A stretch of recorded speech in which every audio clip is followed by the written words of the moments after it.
Chapter 659. It's not.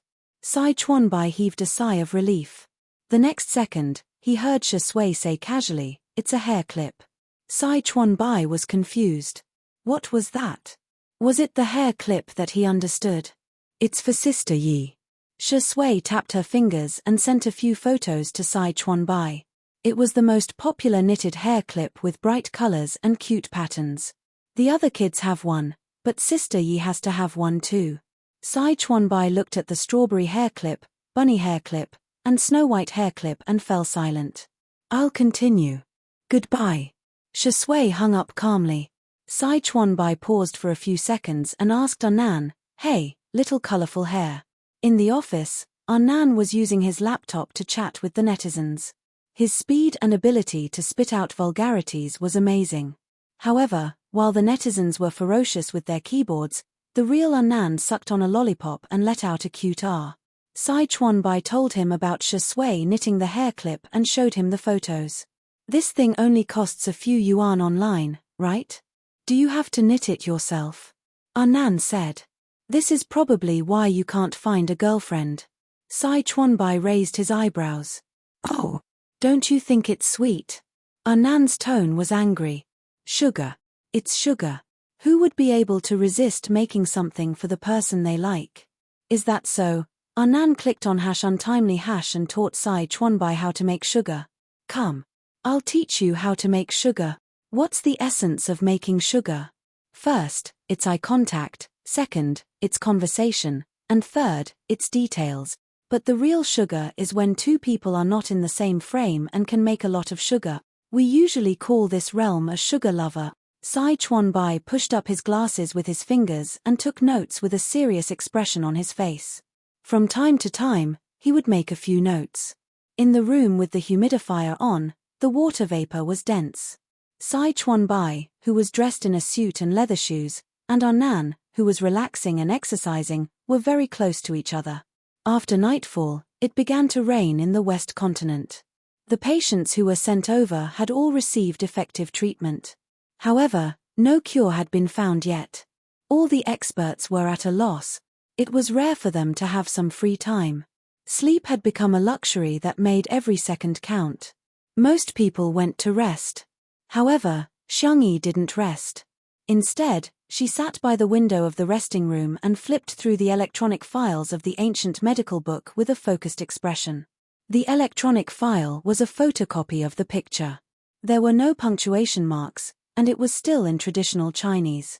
Most people would find it difficult to even break out a sentence, but Xiangyi did not have any reading difficulties at all. She browsed through it at an extremely fast speed. Suddenly, her fingertips paused and she read it carefully a few more times. Her round eyes became brighter and brighter. "Found it." The girl hurriedly took a screenshot and sent it to the newly created group of experts. She also summarized her reading notes and sent them out. Suddenly, the long-awaited system notification sounded in his mind. "Host, the male lead is downstairs."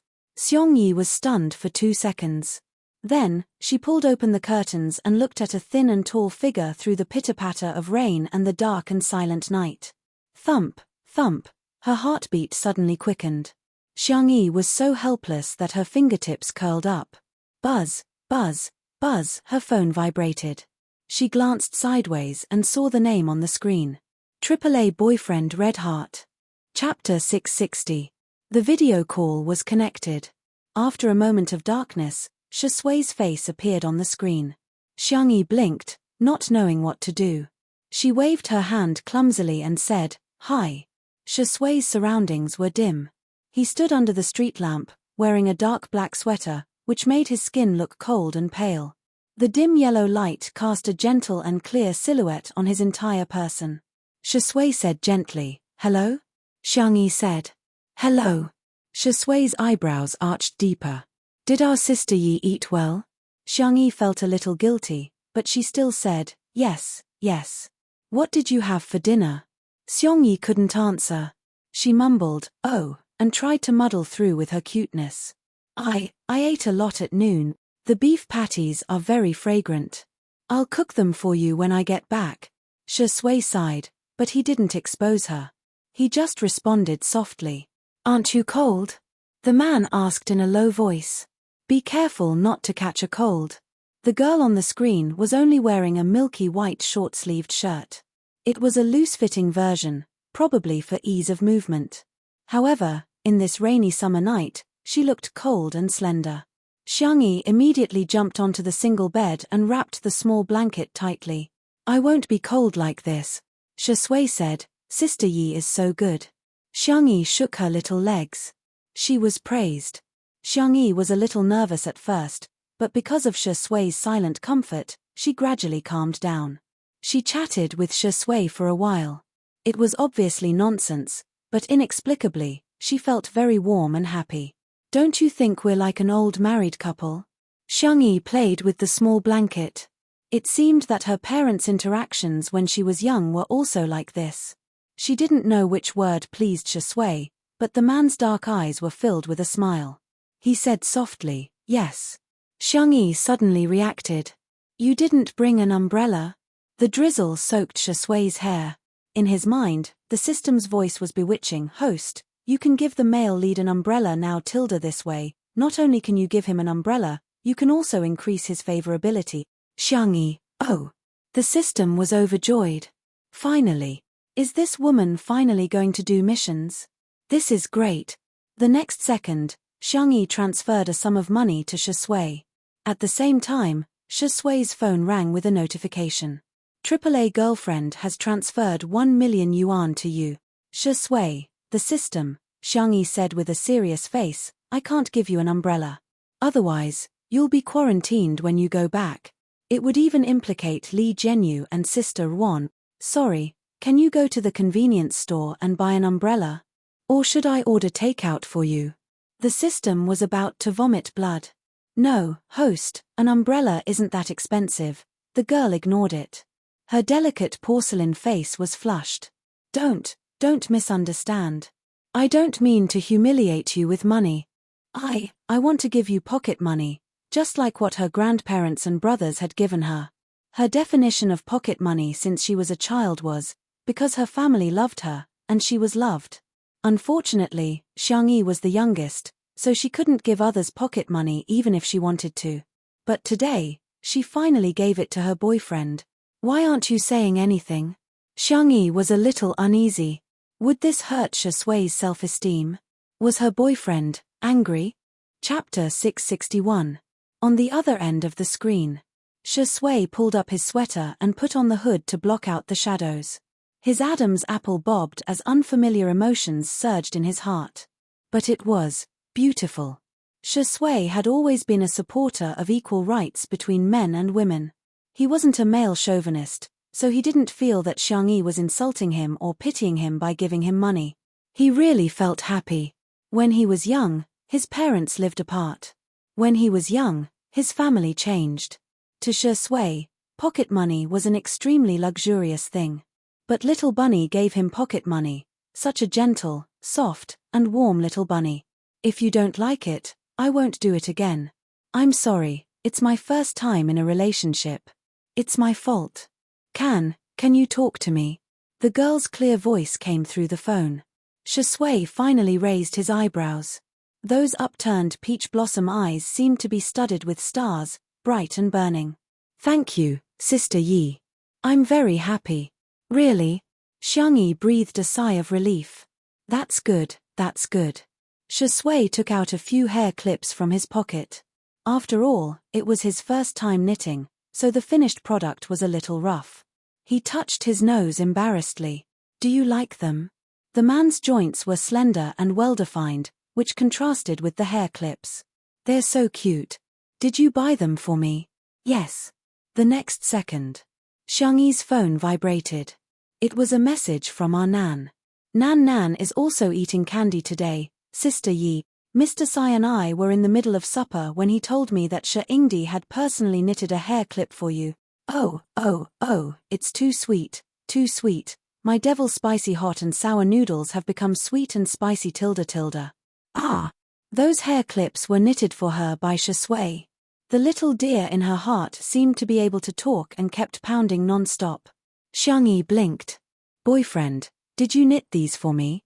Shi Sui noticed her action of replying to the message and joked, it seems that I've been betrayed by my teammate. As long as Sai Chuanbai knew something, our Nan would definitely know. Xiang Yi corrected him softly, of course not. Xiang Yi was very embarrassed, but she also wanted to express her feelings to Shi Sui. She pulled the small blanket to cover most of her face and said in a low voice, I really like the hairpin you knitted for me. I also really like you. Arth. I can't take it anymore. The little girl's face quickly turned as red as a tomato, and she covered her entire face. Shi Sui's eyes were deep and serene as she stared at the soft light through the curtain of rain.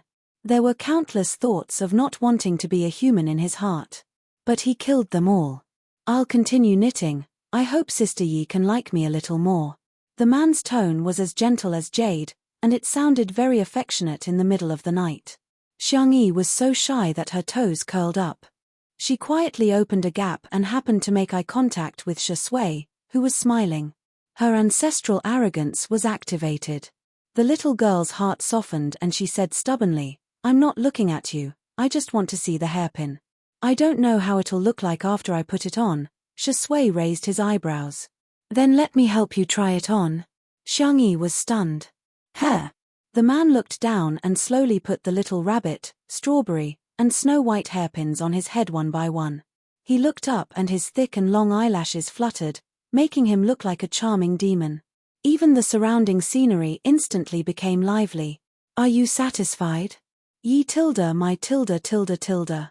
Chapter 662. Boom, Xiang Yi's mind went blank as if fireworks had exploded in her head.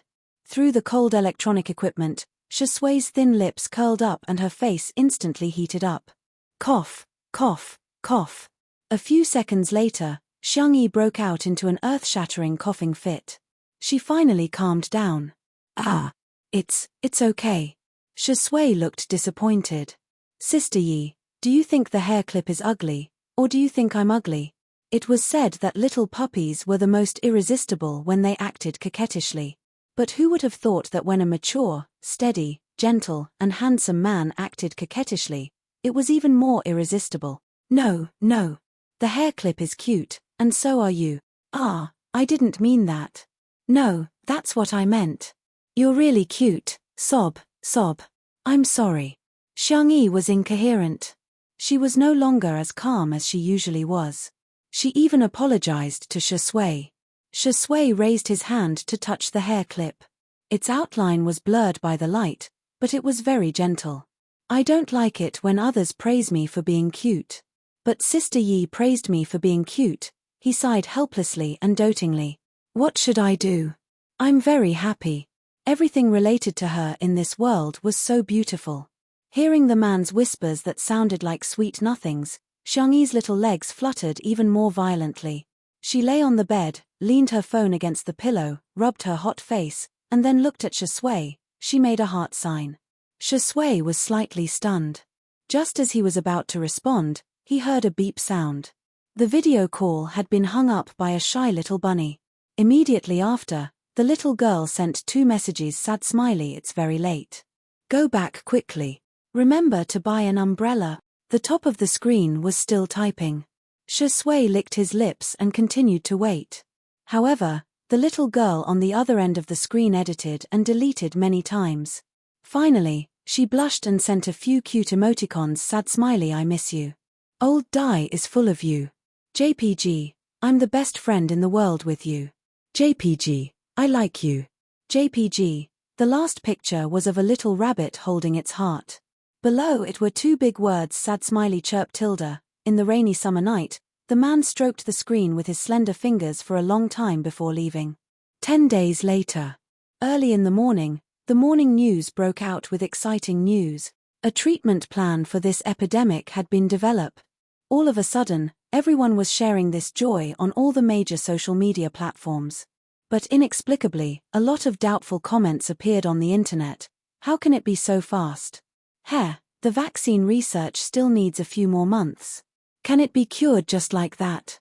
I'm not suspecting the officials, I'm suspecting that some doctors are faking it for the sake of their own reputation. Healing. I'm dying of laughter.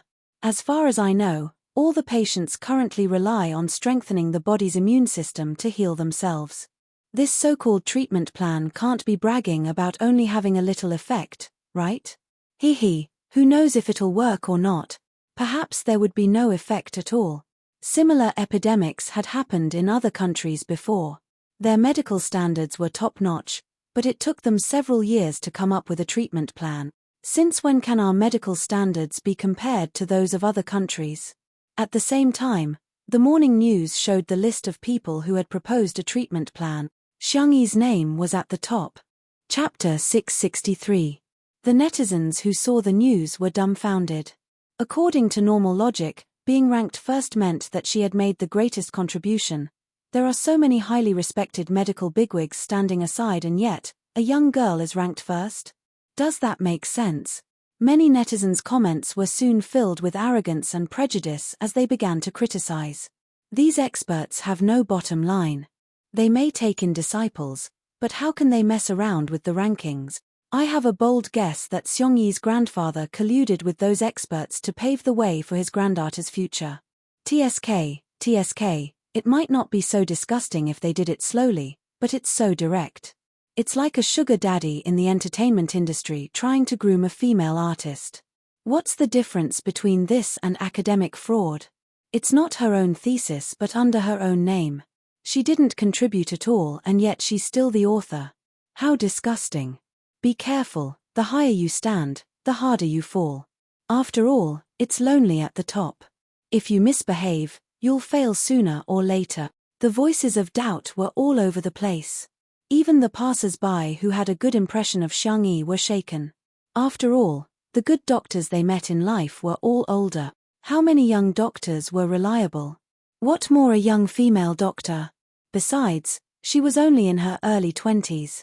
Although she could be a genius, how many geniuses were there in this world? Habits were a powerful force that was even harder to change once they formed a mindset. More and more people participated in the discussion, and various small articles and short videos emerged one after another. The discussion about the treatment plan was far less than the discussion about Xiang Yi. The officials didn't expect that the public's focus would deviate to such an extent. Just as the public opinion was at its peak, the official Weibo account of Two Under One Roof posted a new post: sad smiley 2 under 1 roof v. Sister Yi, welcome home. See you guys at dinner. Ahem, see you at the live stream.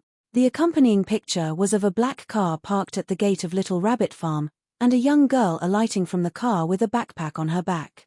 The setting sun was a large patch of orange on the horizon, and half of the young girl's face was hidden in the shadows, as if she had been plated with a layer of filter. She looked quiet and composed. However, she had obviously lost a lot of weight, and even though she was wearing a mask, it was obvious that her chin had become sharper. All of a sudden, the netizens who couldn't sit still flooded the live stream. They didn't say much and started to scold her. As a doctor, how could you come back? No way, no way. The news is still blowing up, and is already a deserter. She's dressed 2M, short-sleeved jeans, bright yellow school bag. Where was the professionalism that a doctor should have? How can we trust her? At this moment, a tall and slender figure appeared on the screen. The photographer slowly zoomed in to ensure that the two of them were in the same frame. In an instant, a scene that resembled an idol drama appeared before everyone's eyes. Shui naturally took Xiang Yi's bag and rubbed her hair. I'm back. Xiang Yi's eyes curved slightly. I brought you a lot of things. Xiang Yi pulled open the zipper, and the things inside gushed out as if they had exploded. The little girl introduced him in a gentle voice. This is the most famous shrimp and custard bun in the West Continent. This is the medicinal plaster that Grandpa Fang gave me. It's a secret ancestral recipe, and the blind box I picked at the station. Look, isn't this very similar to yours? I'm so lucky. The girl was like a dragon who loved to hoard shiny treasures, but she didn't hesitate to share them with her baby. The netizens in the live stream were speechless. They suddenly didn't know what to say. It's quite sweet. Chapter 664. Every time Xiang Yi took out an item, she would introduce it to him seriously. She was chattering incessantly but not noisy at all. Shui's gaze was affectionate and he smiled gently. From time to time, he would nod and chime in. He waited for her to introduce the entire bag of items. "Are all of them for me?" the man asked softly. Xiang Yi nodded vigorously. Xiao Naofu, who was not far away, took a few steps back when it heard those words. Its eyes were full of disbelief. Li Jianyu gestured for the cameraman to give Xiao Naofu a close-up shot, which instantly made the audience laugh. "Ha ha ha, Director Li, you're so good at this. Xiao Naofu, that year, I made a mistake after all, oh my god. Is little Shiji a spirit?" He actually pulled Xiao Naofu into his arms and kissed it. "Xiao Naofu CP is so awesome. I'm sick of it, I'm really sick of it. This couple must be 99%. The creamy yellow Shiba Inu held the kitten in his arms and licked its fluffy fur, as if he was saying with his actions, "Ha, kitten, you're mine." He's even more domineering than my owner, Xiong Feng. Xiao Naofu was so traumatized that it forgot to resist. Before it knew it, its head was covered in saliva. The audience expressed their opinions. "I can't take it anymore, my diabetes is getting worse. I never expected that I'd have to eat Xiao Naofu and little Shiji's dog food too. Shi Sui equals live-in son-in-law, little Shiji equals live-in son-in-law, so Shi Sui equals a dog. Is there something wrong with that, friends?" The comments section was extremely lively, and the tense atmosphere from before was gone. Shi Sui led Xiang Yi into the living room and pressed her down on the sofa to rest. He didn't forget to place a soft pillow behind her back. He lowered his head and turned on the TV, after which he switched to a variety show. He had also prepared snacks and fruits. "The food is ready, I'll go get it," Xiang Yi said softly. "Why are you such a good husband and father?" Shi Sui couldn't help but laugh as he stared at Xiang Yi for a few seconds. Xiang Yi was puzzled. "Why do you keep looking at me? Did I say something wrong?" The only response she got was a pair of warm palms rubbing the top of her head a few times. "Wait for me." When the man strode into the kitchen with his long legs, Xiang Yi suddenly realized that something was wrong. A good husband and a good father, they were just dating.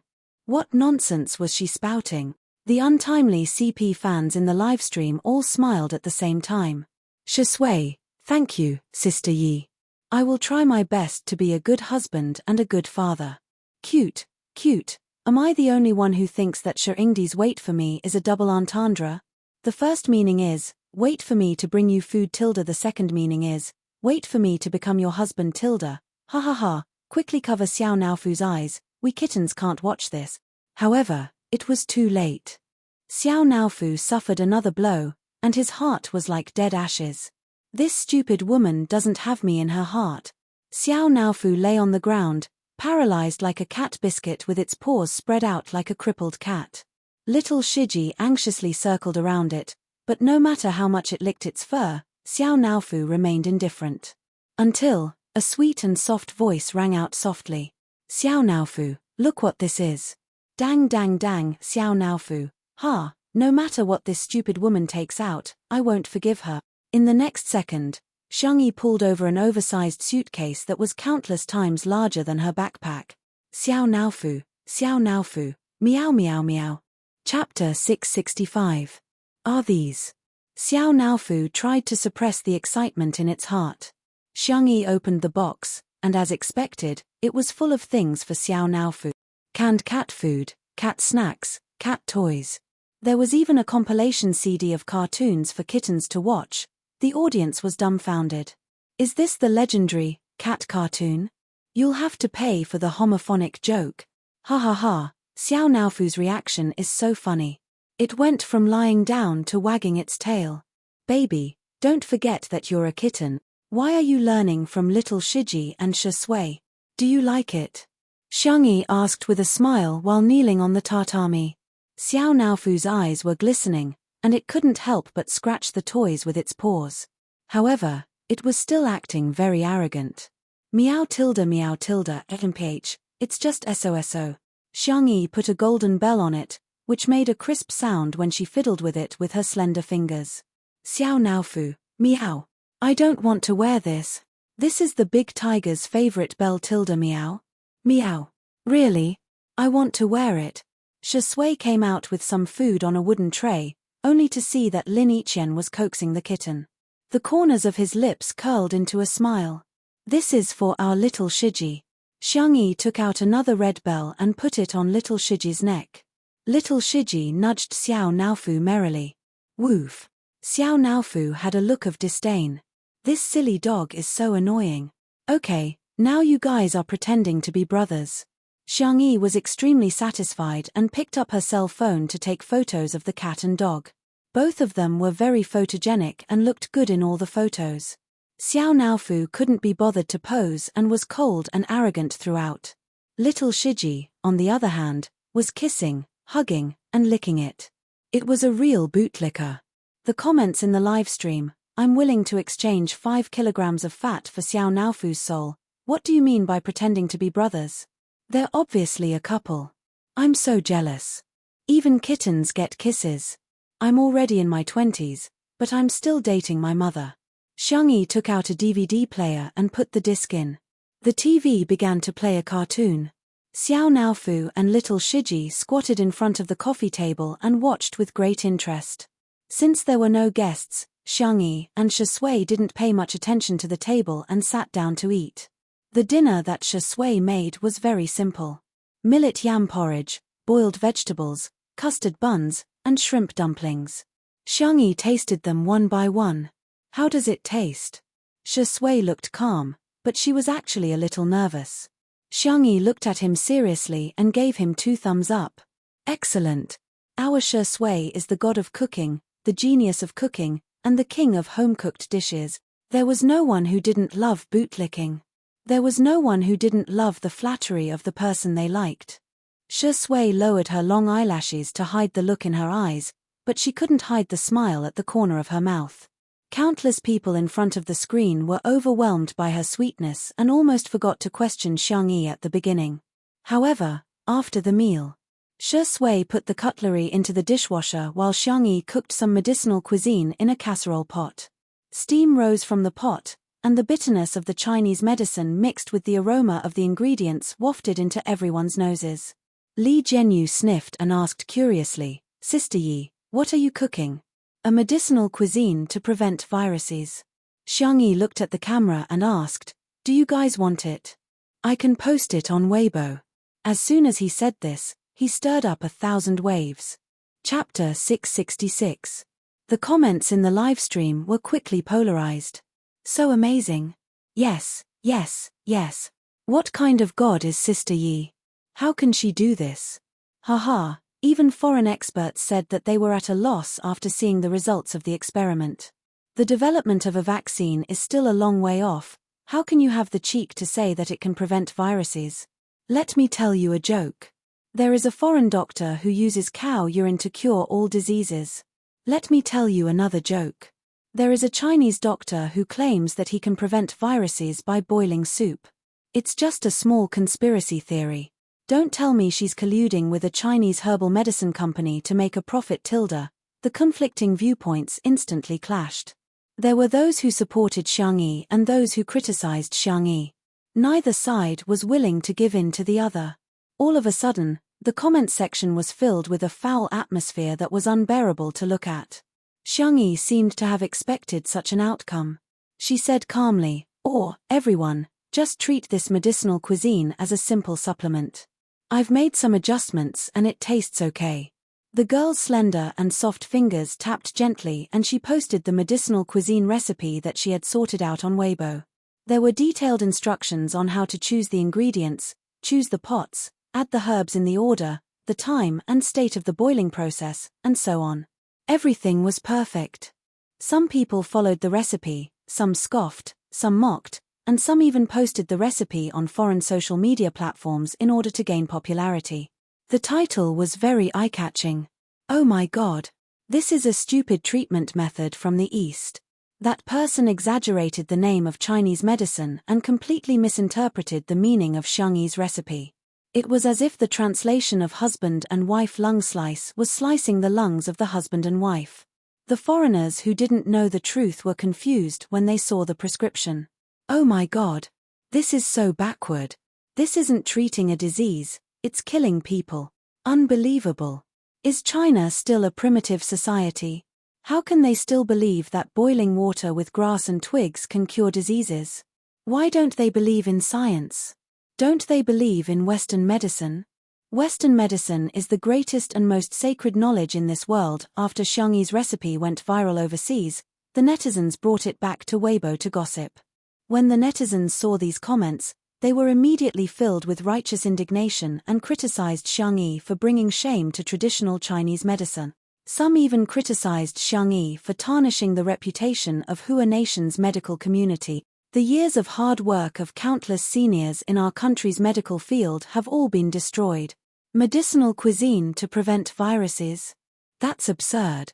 What a joke. It wasn't traditional Chinese medicine that was misleading people, but Xiangyi. It wasn't traditional Chinese medicine that was misleading people, but Xiangyi. In the past, we were mocked as the sick men of East Asia. Now, are we going to be mocked for being backward in medicine? Xiangyi. Oh, Xiangyi, haven't you made enough money in the entertainment industry? Why do you still want to taint the pure land of the medical world? Being a doctor is a profession that saves lives and heals the injured, not a tool for you to chase after false fame. Xiangyi, who was originally on the hot search list, was instantly drawn into the whirlpool of public opinion. And not only was she unaffected, but she was still asleep on the sofa. She was sleeping soundly and her breathing was shallow and even. Xiao Naofu, who had always been mischievous, sensed her fatigue and obediently laid beside her. It curled its little tail around her finger and soon began snoring. Little Shiji laid on the carpet beside the sofa and fell asleep with Xiao Naofu's favorite salted fish toy in his arms. The room was quiet and filled with the fragrance of herbs. Shi Sui. She slowly took out her crochet needle and calmly began knitting a new hair clip. The netizens were dumbfounded. Chapter 667. Is this still the refined, abstinent, aloof Shi Sui? You're too proficient in hooking the hairpin. Even Li Jianyu was stunned. In the viewfinder, Shi Sui's long and slender fingers were hooking the hairpin skillfully. He flipped it up and down, and soon, the outline of a rabbit's ear was vaguely visible. Li Jianyu muttered to himself, "Is this Daddy Shi? He's so strong and terrifying." The netizens watching the livestream had mixed feelings. His skills. Do you need needles? It's such a pity that such beautiful hands aren't used to knit sweaters. I always thought that Shi Sui was the only one who could sew haute couture clothes and luxury wristwatches. I never thought that one day, I'd be sewn with needles, weave, hair, card. I wanted to criticize Xiangyi, but why does she look so cute even when she's asleep? Damn. I can't criticize her anymore. I'd better follow Shi Sui and knit the hairpin together. Yes, we're just so shameless. Spicy Tutu also noticed that Xiangyi was exhausted. Must be exhausted. She fell asleep as soon as she hit the bed. She looks like a worker who has worked overtime. Sister Yi is so pitiful. She gets criticized for everything she does. But some keyboard warriors, what have you done? I want to ask those who criticize Sister Yi, don't you have a heart? She rushed to the front line of the epidemic as soon as possible and treated the patients without rest. She's also the biggest contributor to the cure plan. What else do you want? Why are you holding Sister Yi to the standards of a saint and holding yourself to the standards of a slut? They really felt sorry for Xiangyi. The internet magnified the malice and hostility of people, and ordinary people would feel terrible after being criticized. Xiangyi had been criticized by the entire internet for such a long time. Prejudice and haters would always exist, and there were too many times that they felt powerless. However, they also wanted to work harder for her sake and make their voices carry more weight so that more people could hear them. In that case, they might be able to change something, right? As for the foodie fans, they chose to support Xiangyi in the simplest and most straightforward way. That night, there were people sharing their medicinal cuisine on various social media platforms. There were dark cuisines that overturned cars and fed to dogs, but the dogs wouldn't eat them. There were also some that were exquisitely decorated. Just looking at them would make people drool. The most popular one was the daily vlog of a food blogger. Today, we're going to make the medicinal cuisine shared by Sister Yi. I've already bought the herbs and ingredients. Here's the list. The blogger had a habit of keeping accounts. He showed the purchase list to the camera, and every item was clearly marked. I saw a lot of netizens scolding her for being a money grubber. To be honest, this medicinal cuisine recipe is the most conscientious I've ever seen. Ordinary medicinal cuisine can easily cost hundreds of yuan. If you add some expensive medicinal herbs, it will be even more expensive. But when I followed Xiangyi's prescription, I only spent a little more than 100. Anyway, I feel that it's really worth it to spend 100 yuan to nourish the body, regardless of whether it can prevent the virus. After the blogger was done with his long-winded speech, he fast-forwarded the cooking process and skipped to the final stage. The pot is ready. I can already smell the aroma. It's so fragrant. I'm starting to suspect that this isn't a medicinal cuisine, but Buddha jumps over the wall. A bullet comment flashed past. How much did the blogger charge Xiangyi for a medicinal cuisine recipe? She's bragging to the heavens. The next second, the lid of the pot was lifted, and the rising steam gathered, creating a vast expanse of white. A few seconds later, everyone could clearly see what was inside the pot. Chapter 668. A few seconds later, the camera focused and everyone could see what was inside the casserole. Unlike the dark Chinese medicine that he had imagined, the soup in the pot was surprisingly bright and clean. Wow, just by looking at the color, I can tell that this soup is going to taste terrible, the blogger exclaimed excitedly. He used a spoon to flip the ingredients at the bottom of the casserole, only to see that they had all been stewed until soft and tender. It was extremely appetizing. Gulp. The clear sound of the blogger swallowing his saliva could be heard in the video. I'm not afraid of you laughing at me, but I've recorded so many food videos, and sometimes I get tired of them too. The blogger rubbed his head at the camera and smiled honestly. I don't even have an appetite for delicacies. Haha, doesn't it sound a little like Versailles literature? While talking, he nimbly scooped up the residue of a few Chinese medicinal herbs. But today, this medicinal cuisine is no exaggeration. It really makes me hungry. How should he describe it? It was the kind of taste that he hadn't tasted in a long time. Although it was very simple and plain, just smelling it made him hungry. He wanted to pick up the bowl and chopsticks and finish 2 bowls of rice. Real-time pop-up comments. That's a little exaggerated. Keep acting, keep acting. Self-media bloggers these days are really going to die if they don't do sponsored partnerships. So be it. At least don't make it so disgusting, right? Anyway, just hearing the name Xiangyi makes me want to vomit. In the next second, the blogger scooped up the residue of the Chinese medicinal herbs and eagerly scooped a bowl into a white porcelain bowl. He didn't even bother to pick up a spoon and simply took a sip. He froze on the spot. The netizens were confused. What's going on? Is the network lagging? Why is the video still? For a moment, the pop-up comments were filled with question marks. After a full 10 seconds, the audience finally saw the vlogger's eyeballs move a little. His pupils dilated and his mouth was slightly agape. He was obviously extremely shocked. What the f***ck? He couldn't help but curse. His voice was shockingly loud. This is 2f** King Delicious rrrrrr. The audience was confused. Earphone fans died on the spot. Oh my god, that shout almost sent me away.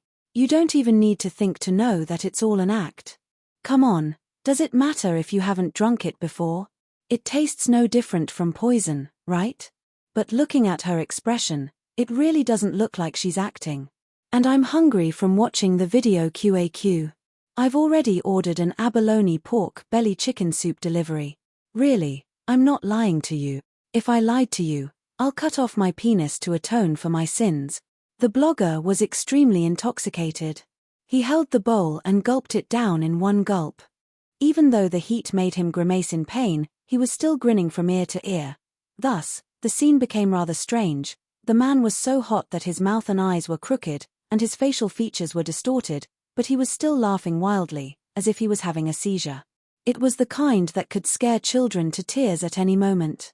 In the next second, something even more shocking happened.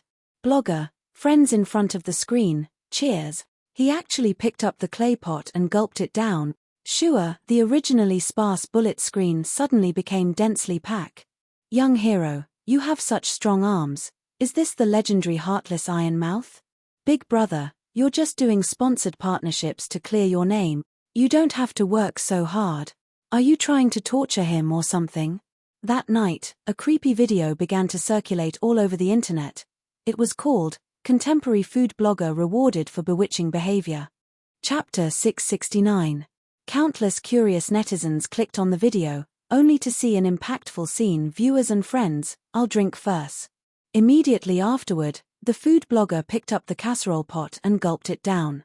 Coupled with strong rhythmic music and all kinds of gory material, although the video was nonsensical, it made people laugh from beginning to end. While the netizens were laughing, they didn't forget to like, forward, and share it. The popularity of the video grew, and it even set a record of 10 million views in one night. The next day, as soon as the food blogger woke up, he turned on his phone sleepily, ready to interact with his fans. But in an instant, the red number of new fans on the screen entered his sight. +498754. He shuddered and instantly sobered up. After all, he had only about 1 million fans in total. But just last night, his number had increased by almost 500,000. What was going on? Was there a bug in the platform he had signed with? Trembling, he clicked on the various data and finally understood what had happened. It turned out that the video he had posted yesterday had gone viral. At the same time, all kinds of review videos popped up like bamboo shoots after a rain. In the age of the internet, there was no shortage of people who wanted to ride on the hype, nor was there a shortage of people who wanted to watch the fun. Let's see how delicious Xiangyi's medicinal cuisine is. Shocking. Xiangyi's medicinal cuisine recipe is too awesome. Sister Yi's medicinal cuisine is so good, I'll take a sip and a pot. Sister Yi is a fake. All the netizens were confused. Weren't they all scolding Xiangyi yesterday? Why did the wind change today? Could it be that they were all paid? The netizens who didn't believe it clicked on a video. TSK, it's just SOSO. It must be an act. Why does it feel a little delicious? F***CK. I'm starving. Why is every video here? Is it delicious? Countless netizens really enjoyed it. The public opinion changed from Xiangyi is slandering Chinese medicine and selling medicine for money to who cares if it's effective or not, it's fine as long as it's delicious. Moreover, because the ingredients and herbs were cheap and the recipe was extremely detailed, many people followed the trend. There were more and more bootlicking comments on the internet. She cooked an entire pot, but I haven't tasted it yet. Everyone at home has already shared it. It's really delicious. I have mild anorexia, but Xiangyi's medicinal cuisine is amazing. Not only does it whet my appetite, but it's also delicious. I feel like my anorexia has been cured without treatment.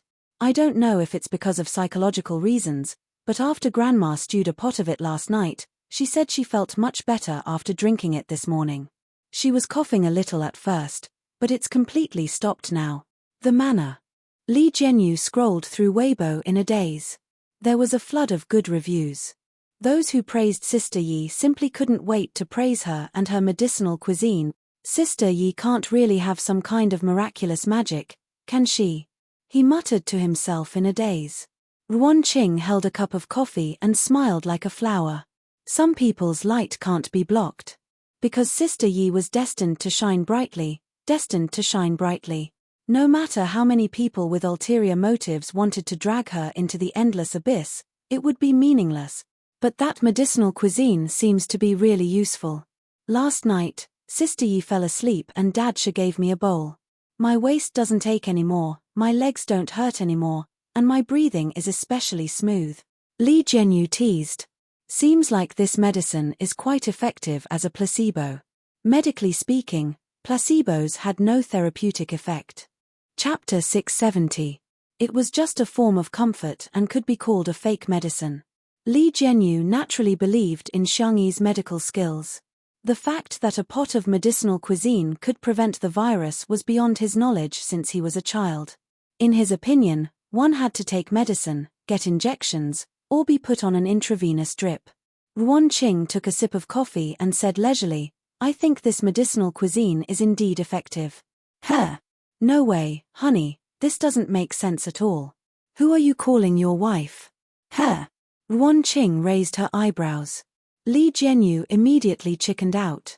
I was wrong, I'm guilty, I'll kneel down. Ruan Qing smiled and said, wait a minute, the durian I bought online will be here soon. Li Jianyu was speechless. Jokes aside, Ruan Qing analyzed seriously. What do you think of Sister Yi's art? Of course it's good. Otherwise, she wouldn't have joined the team of experts. Actually, I don't have a clear understanding of her medical skills. However, I don't believe in her medical skills, but in her as a person. Let me ask you, when has she ever disappointed anyone? Li Jianyu was stunned. In retrospect, be it her culinary skills, sanxian, traditional Chinese medicine, or martial arts, Xiang Yi had always surprised others. A bold idea suddenly surfaced in his mind, and he felt as if his blood was rushing to his head.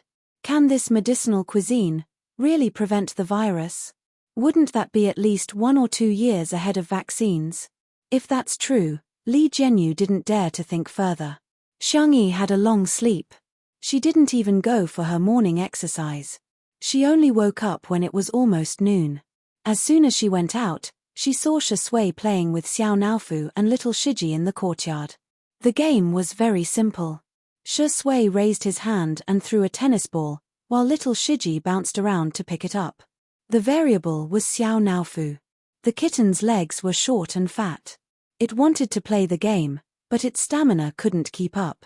Hence, it rode on little Shiji. In the livestream, the netizens were watching with great interest. Xiao Naofu on top and little Shiji on the bottom. Dog, the fur on Xiao Naofu's head is all messed up. I can rub 10 of such kittens in a day.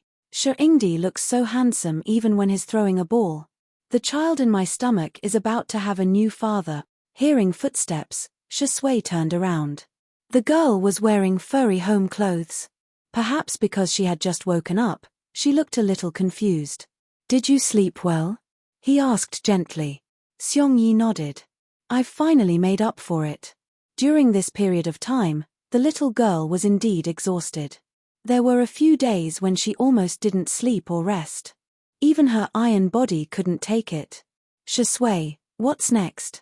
Do we still need to go to the West Continent? He didn't have the heart to wake her up when he saw her sleeping so soundly last night. Little Shiji returned with the ball in its mouth. Xiang Yi squatted down and stroked little Shiji's and Xiao Naofu's heads before throwing the ball far away. Little Shiji carried Xiao Naofu and chased after the ball. There's no need. The epidemic has stabilized. If there's any problem, we can just video call. The little girl said nonchalantly, as if she had just done something trivial in the past few days.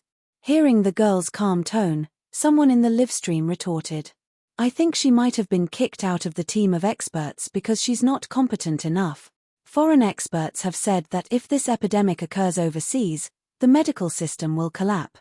Where does Xiang Yi get her confidence from? Does she think that our medical standards are better than those overseas? Chapter 671.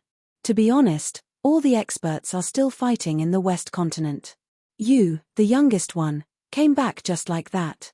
What's the difference between you and a deserter on the battlefield? You deserve it. The netizens' dissatisfaction mostly stemmed from some subtle jealousy. How old is Xiang Yi? She's only 20 years old. What right does she have to be an all-rounder and be adored by everyone? Even her medical skills rank first among the top experts in the country. This is ridiculous. Hence, they were desperately looking for excuses to prove that Xiang Yi was just SOSO. All-rounder? Ha, she's just average. Adored by everyone? Ha, it's obviously an act. The whole family is working together to create hype. There are clearly so many unfortunate families in the world. Number 1 on the medical contribution list. Ha, it's just grandpa paving the way for her. How can she be better than a well-respected old doctor? In the manner. Shui didn't ask much. Instead, she gently pinched the plush ball on the girl's home clothes and said, Sister Yi, it's been hard on you. Welcome home. The light fell on him with incredible gentleness. Xiang Yi felt as if a feather had brushed past her heart, making her feel numb and ticklish. So it's true that the same words are said by different people. I'll have a different state of mind. Xiang Yi cleared her throat, her milky white face full of seriousness. I won't make you wait so long in the future. Shui chuckled and said, Okay, Sister Yi, you're good. As she spoke, she put a newly knitted hair clip on the girl's hair. The white bunny ears were circled with pink wool. They were cute, soft, and much more exquisite than the first one she knitted. It didn't look like something she had just knitted. Xiangyi touched it with her hand, but she couldn't see it herself. Hence, she tilted her head and asked the cameraman, Old Zhong, does this look good? The experienced Old Zhong's hands trembled violently. No one would be able to withstand such a critical blow from his peerless beauty. The fans in front of the screen were even more so. For a moment, the comments section was filled with excitement. Nice. Xiangyi, you're the prettiest in the universe. Bunny with rabbit ears. Amazing. Amazing. Even covering my mouth couldn't stop me from screaming. Has Shengdi really only been learning for a few days? The lousy students are crying. Is this man's learning talent so strong? Questioning voices would not be late. The medical staff is bleeding and crying on the front line, but you're at home being lovey-dovey? You really don't treat other medical staff as human beings, do you? A kind reminder, you've already embarrassed yourself overseas. If you have time, I suggest you check out the foreign websites to see how much Chinese medicine has been slandered because of you. First, you boasted that the treatment plan is at the top of the contribution list, and now you're saying that a pot of soup can prevent viruses. Miss Xiong, why don't you ride the wind and soar to the skies? Suddenly, a staff member hurriedly ran over. Sister Yi, hurry up and change your clothes. Xiangyi guessed, is there a guest? No. The staff member had not recovered from his panic and stammered, so many people. There were also the media, and reporters. I heard that there might be a live stream. The haters in the live stream perked up when they heard this. This staff member is so flustered, it's definitely not a good thing. Seems like he's here to expose Xiangyi's true colors. Indeed, if one's virtue doesn't match their position, there's bound to be trouble. Chapter 672. Is she trying to show off and fail? How satisfying. Finally, someone can deal with her. She's a deserter and she's stealing credit. She should be criticized. A group of people were criticizing her as if Xiangyi had already been nailed to the pillar of shame. The spicy tutu fans, on the other hand, began to speculate curiously. Did your IQ run away from home? Is it really that easy to fool an official matchmaker? Wow, let me make a bold guess. Are they here to give Sister Yi a little red flag? After all, our Yi Mai is a warm-hearted citizen, Miss Xiong. I also think they're here to praise Sister Yi. After all, Sister Yi has made such a great contribution. Some haters are just blind. They only see what they want to see and believe what they want to believe. It is the essence. Sister, there's no book for you in the bookstore. I'm going to smash the bookstore.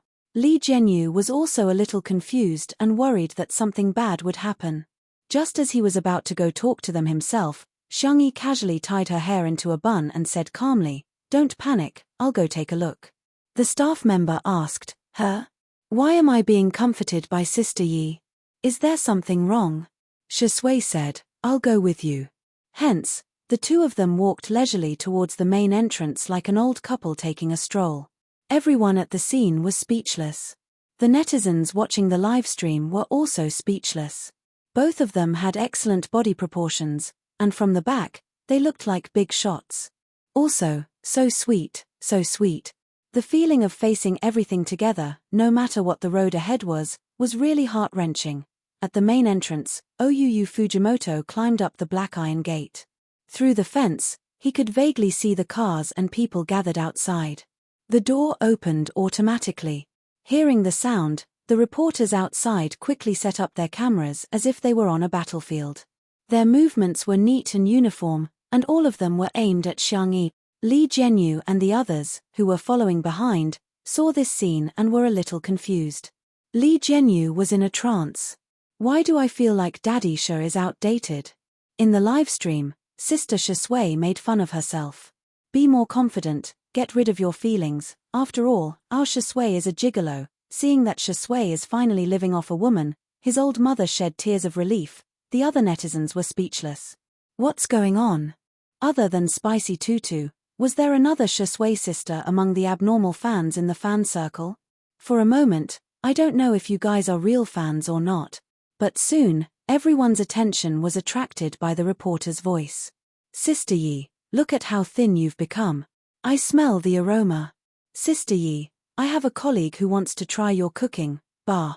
Shameless. The colleague you're talking about is yourself. Sister Yi, don't listen to him. I'm fine with the leftovers. His words, which were as intimate as daily life, subverted everyone's imagination. Some netizens recognized that many of them were famous reporters from major television stations. Whether it was in terms of professionalism or popularity, they were impeccable. In the past, when they interviewed others, most of them were very aloof. But today, it was Sister Yi. Why are they so affectionate? Xiang Yi nodded slightly and insisted, Hello. Hello, Miss Xiong. As soon as the bespectacled man in the middle of the crowd spoke, the surroundings quietened down. Sorry to disturb you, we're the reporters who previously agreed to do a joint interview with you. We received the news a few minutes ago. May I ask, how do you feel about being selected as the National Hero of the Year? Chapter 673. Be it the live audience or the netizens in front of the screen, they were all stunned. What did I just hear? National Meritorious Minister of the Year. Although they didn't know what this award was, with the word national in front of it, it sounded very impressive. In the live stream, what the F***CK? What's going on? Huh? These people aren't here to criticize Sister Yi, but to praise Sister Yi. I went to search. This award is so F***king impressive. Simply put, the winners are all people who have made great contributions to the country. I'll give you two simple examples. One of the winners last time was a Nobel Prize laureate, while the other achieved a global breakthrough in the field of materials. The live stream was in an uproar. What was the most ruthless slap to the face? It wasn't a slap, but a casual slap. From beginning to end, the other party didn't take them seriously, but they wished they could slap themselves a few times. The netizens who had been arguing non-stop were all dumbfounded at this moment. At the venue, Xiang Yi was slightly stunned and said humbly, It's an honor, but I don't deserve it. The refined reporter pushed his glasses up his nose bridge and said with a smile, No, I think you deserve it. As everyone knows, Miss Xiong discovered an ancient prescription for dealing with the epidemic in an unpopular medical book and made ingenious improvements to it, which made the treatment plan possible. The netizens were speechless. Previously, the morning news report was not detailed enough. In fact, the TV station wanted to do an exclusive interview, but they didn't expect that due to some people's biased understanding, it would lead to a misunderstanding. Now, the reporter's words had undoubtedly clarified for Xiang Yi. Furthermore, he had clearly stated her contributions. She was the one who discovered the ancient prescription and improved it. If she wasn't first on the list of contributions to the treatment plan, who else could be first? That wasn't the end of it. The other reporters asked one after another. Sister Yi, what do you think of the role of Chinese medicine and Western medicine in this epidemic? Sister Yi, your preventive medicinal diet has been tested in clinical trials, and it has been confirmed that it has a 90% chance of being effective. How did you come up with this idea? Sister Yi, the epidemic in the West continent has subsided in less than half a month. The experts all said that it was all thanks to you that you could come back and rest. Are you still planning to go back? One question after another was like a powerful fist, hitting the bar spirit's face from all angles. Countless people in front of their screens were speechless. Therefore, the treatment plan was discovered and innovated by Xiang Yi, and it was ranked first on the contribution list. The preventive diet was invented and promoted by Xiang Yi, and it was really effective. Saying that he was a deserter was even more groundless. He didn't want to return. It was the experts who begged Xiang Yi to come back and rest. The girl, who was dressed in home clothes and looked like a little sister next door, answered the question calmly. There are boundaries in science, but there are no boundaries in medicine. Chinese medicine is good at grasping the whole, and Western medicine is good at precise treatment. If we can combine them, I think we can save more people's health. Medicinal diets have a long history in our country. Not only can they nourish the body and strengthen the immune system, but they can also treat and prevent some mild diseases. However, it's important to note that medicinal diets are not omnipotent. If you fall sick, you must see a doctor. Remember that. As for the West Continent, of course, I'll go there. The girl's eyes curved. When everything is settled, I want to try all the delicacies in the West Continent. Chapter 674. Xiangyi's answer was gentle and gentle, neither servile nor overbearing. She quickly won the favor of the viewers in the live stream. What kind of treasure is this girl? QAQ, I suddenly realized that Xiangyi's EQ is quite high. Our kid is awesome. Baby, you're Mama's pride. I'm from She Continent, and to be honest, I'm tired of hearing other people say that they hope She Continent will get better soon, but Sister Yi's words about wanting to taste all the delicacies in She Continent are so offensive.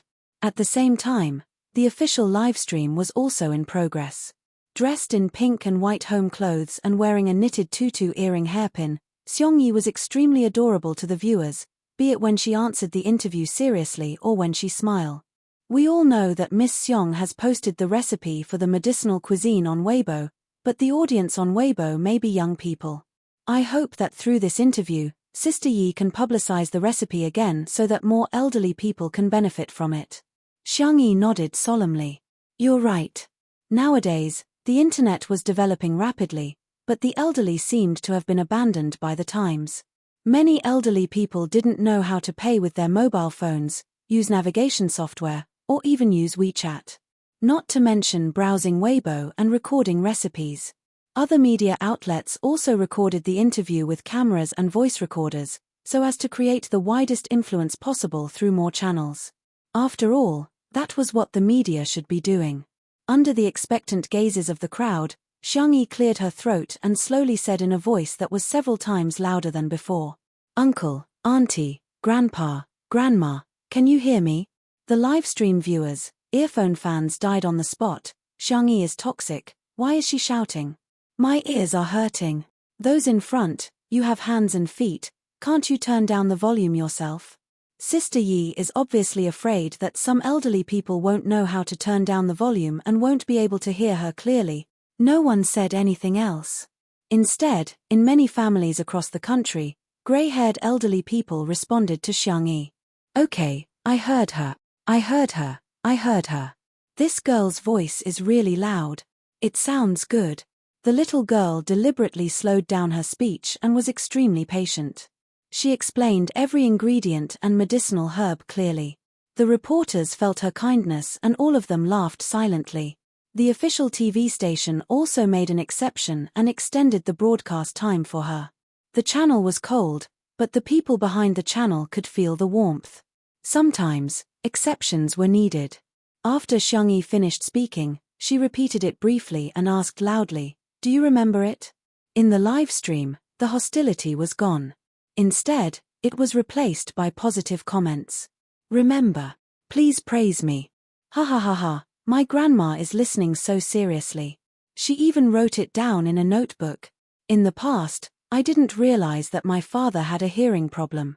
He was afraid of affecting us, so he always turned the volume down and watched the news expressionlessly. Today, when I saw him smile at Xiangyi, I realized that he could only hear Xiangyi's voice clearly. I'm going to bring him for a physical examination in the afternoon. The interview came to an end. Last question, Sister Yi, what do you want to say to your family? Unknowingly, the reporter who called her Miss Xiong also called her Sister Yi. Chapter 675. The fair-skinned girl blinked her long black eyelashes. I don't seem to have anything to say. A few bickering comments appeared in the livestream. Oh, you're not going to *CK your group's pet persona anymore? Now that you're famous, you've forgotten about your family. Let's be honest, can you get to where you are today without your family? Who would care about you? I'm dying of laughter. However, Xiangyi's next sentence was, I basically video call my family every day. If everyone is free, I'll also video call them together in the group chat. The Xiong family was much closer than ordinary families. Her grandparents, uncles, and brothers doted on Xiangyi, and it was never a one-sided relationship. Xiangyi would occasionally scroll through funny videos or read interesting books. Whenever she made a new dish, she would immediately share it with her family. The trolls. Sorry for the interruption. When will the live stream have a retraction function? If you can't come home often, then contact me often. The girl faced the camera with a faint smile. A hint of a smile flashed across the refined reporter's eyes behind his glasses.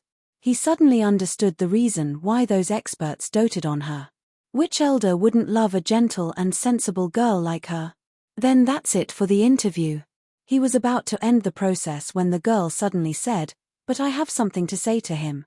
The girl held Shusui's hand, and under the latter's slightly surprised gaze, she said shyly but firmly, "I've always missed you." The man's eyes were deep and dark in an instant. Subconsciously, he grabbed the girl's slender wrist. His big hand held her small hand, their fingers intertwined. Ahem, that's it. Xiangyi looked at the camera. This isn't off topic, because he's also my family. Bang, bang bang, Shusui felt as if someone had set off a large fireworks display in his heart, causing his emotions to surge and explode in an overwhelming manner. His upbringing was the complete opposite of Xiangyi's. The relationship between the Shi family members was indifferent, and he was also very estranged from his biological parents. Father Shi's love for Mother Shi was passionate and grand, but also crazy and paranoid. Father Shi had a strong sense of possessiveness. In the beginning, he only restricted Mother Shi from making friends and going out. Later on, because of some mental illness, he directly restricted Mother Shi from going out. This was what civilization said. From a legal point of view, it was a violation of personal freedom. The differences between the parents were getting bigger and bigger. Every day, the house was filled with the sounds of quarreling, crying, and things being smashed. At that time, Shusui's biggest wish was to have no family. But now, the gentle and soft girl was blushing from her ears to her neck. She was obviously embarrassed, but she still expressed her feelings in front of everyone and the camera. He wasn't just a boyfriend.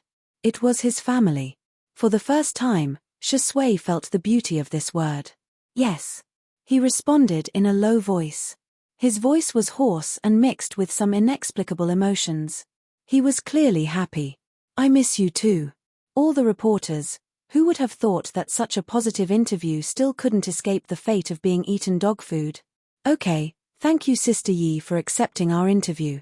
I wish Sister Yi and your family happiness and health forever. The refined reporter closed with a smile. In the live broadcast room, the CP fans couldn't help but celebrate. I don't care, I don't care. This is the official satellite TV testifying to untimely couples' marriage. Chapter 676. Hello everyone, I'm the Civil Affairs Bureau. I'm here. Hello everyone, I'm the flower boy. I'm scattering flowers online. Blackheart. Hello everyone, I'm Yu Lao. I announce that the red string between these two has been locked. I've swallowed the key. They must be together for the rest of their lives. The interview came to an abrupt end when Shusui and Xiangyi looked at each other and smiled. However, the live broadcast was still ongoing. Thus, the audience in the live broadcast room discovered, the professional reporters, who had been busy just a moment ago, gave Xiangyi a simple and honest smile. Some of the more timid ones were so scared that they trembled. What's going on? This scene is too much like a zombie movie. Everyone was too embarrassed to speak first. In the end, it was the refined reporter who said what everyone was thinking. Sister Yi, it's almost time for dinner. We've prepared some ingredients, I wonder if we can. The Chinese language was broad and profound. The appropriate amount of blankness created an indescribable effect. Xiangyi immediately understood.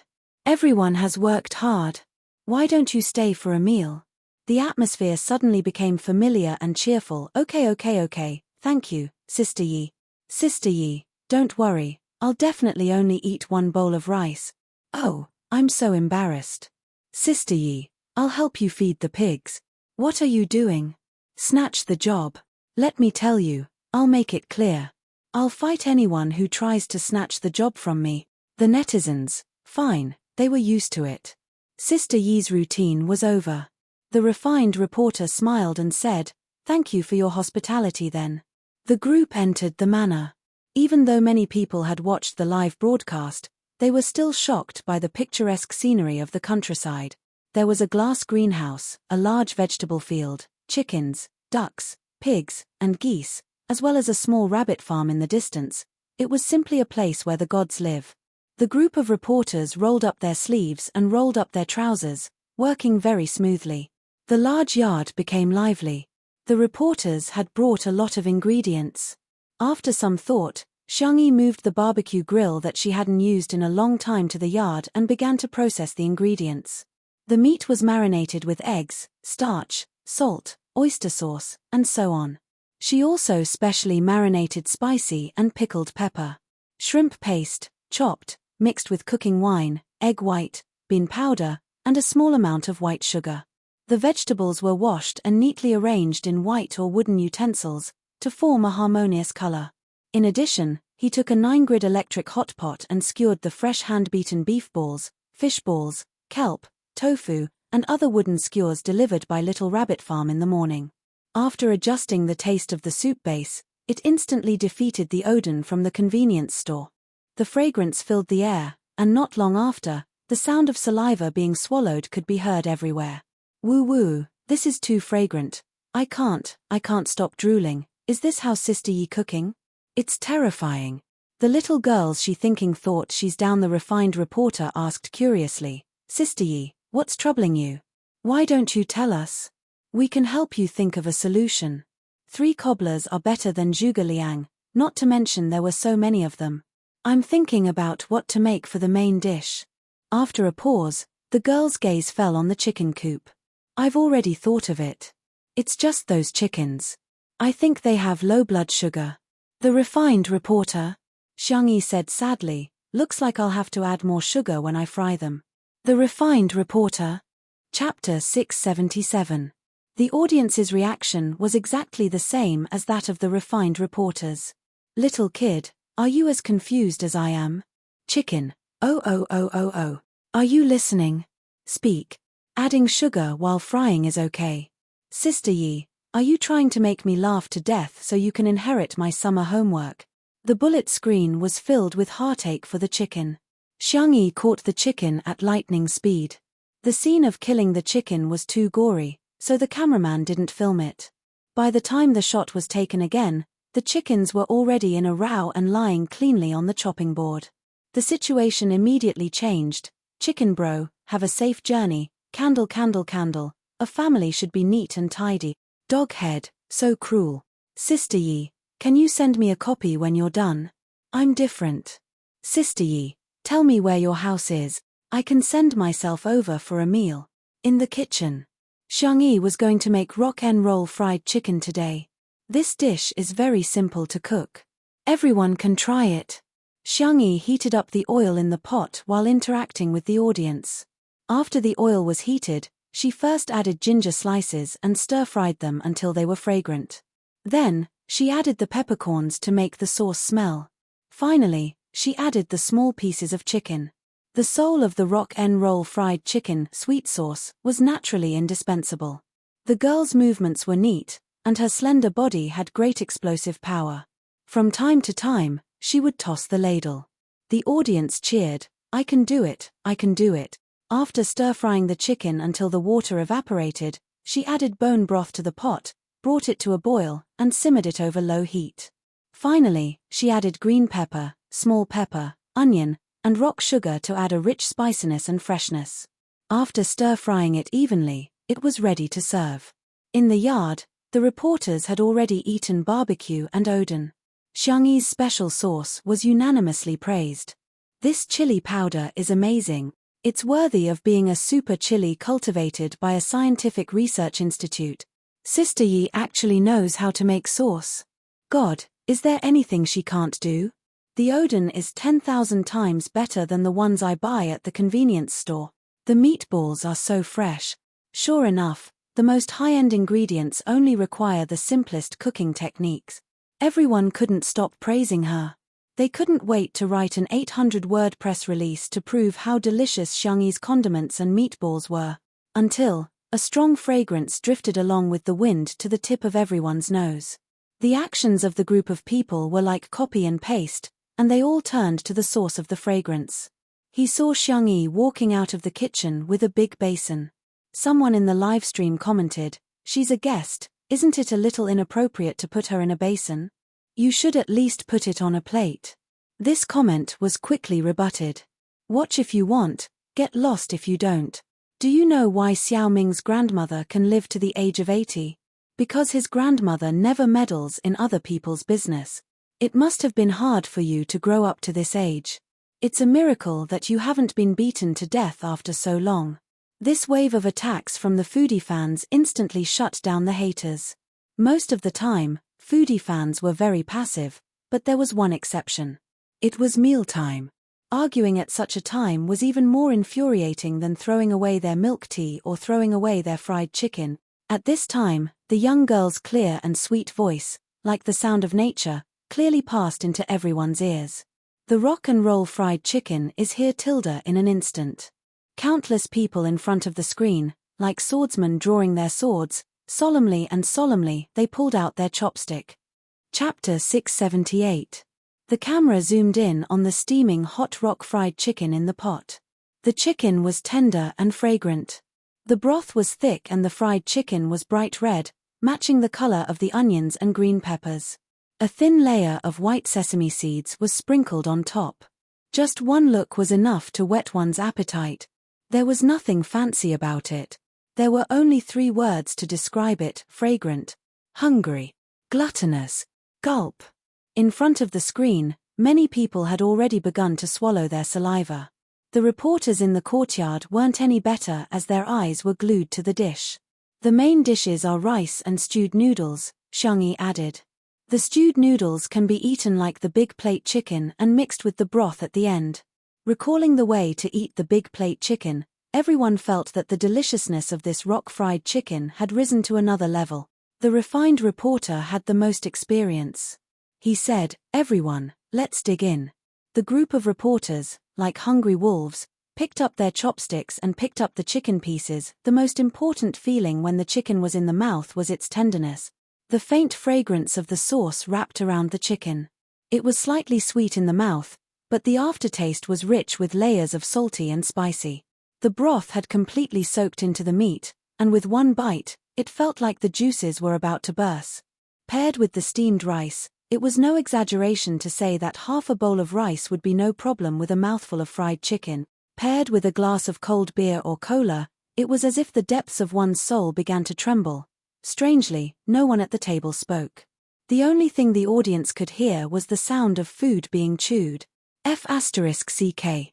This damned stereo sound. I'm having a great time eating instant noodles in front of the screen. Today's fried chicken is so delicious. Director Lee, come out for a chat. Last time you said you wanted to update the equipment, it was all for the sake of filming food, right? Where's your original intention? Are you here to film a variety show or a mukbang broadcast? Xiangyi knew that Shusui's taste was relatively light, so she specially made a light meal for him. The two of them sat at the side and ate the vegetables, enjoying the feeling of peace and quiet. "Do you want some soup?" Xiangyi asked. "I also made seaweed and egg soup, it's in the kitchen." Before Shusui could say anything, someone immediately said, I'll get it. How can I let Sister Yi work for me?" The man happily scooped the soup, but Shusui's phone suddenly vibrated. He glanced at the caller ID and raised his eyebrows slightly before answering the call. After a few words, the call ended. He looked at Xiangyi and said helplessly, "My little nephew has no one to take care of him these 2 days. His parents want to send him over to stay temporarily." Xiangyi had an impression of her little nephew. She had met him during Xiong Yin's 60th birthday banquet. He was a decent and adorable little boy. The little girl had always liked the cubs of all kinds of creatures. Her eyes curved into crescents. "Okay, what does he like to eat? I'll make them for him." Shusui felt slightly unhappy, but she didn't show it. She said calmly, "He's not picky about food. He can eat anything." As he spoke, the staff member led a little boy over and said somewhat helplessly, There was a couple who left the child behind just now. They said they were looking for Shusui." Everyone's gaze simultaneously fell on the little boy she was holding. The boy was about 4 or 5 years old. He was delicate, and adorable. He had a head of naturally curly chestnut hair and was wearing a British-style shirt and suspenders. He also had a pair of well-polished leather shoes on his feet. The only thing that was out of place was his expressionless face. Chapter 679. Shiyu. Xiangyi stood up and called the little boy's name. Shiyu kept a straight face and nodded like an old man. "Hello, Sister Xiangyi."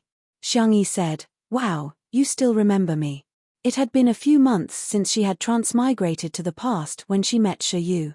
It was rare for a child of his age to be able to accurately call out her name. She walked up to Shiyu and blinked. "Can I hold your hand?" Shiyu obediently placed his little hand in her palm. He secretly glanced at Shui. The man's face darkened visibly. He walked up to Shui. The man had a strong aura and looked over indifferently. Shiyu braced himself and greeted, "Hello, uncle." Shui said, "Hello." Then, that was it.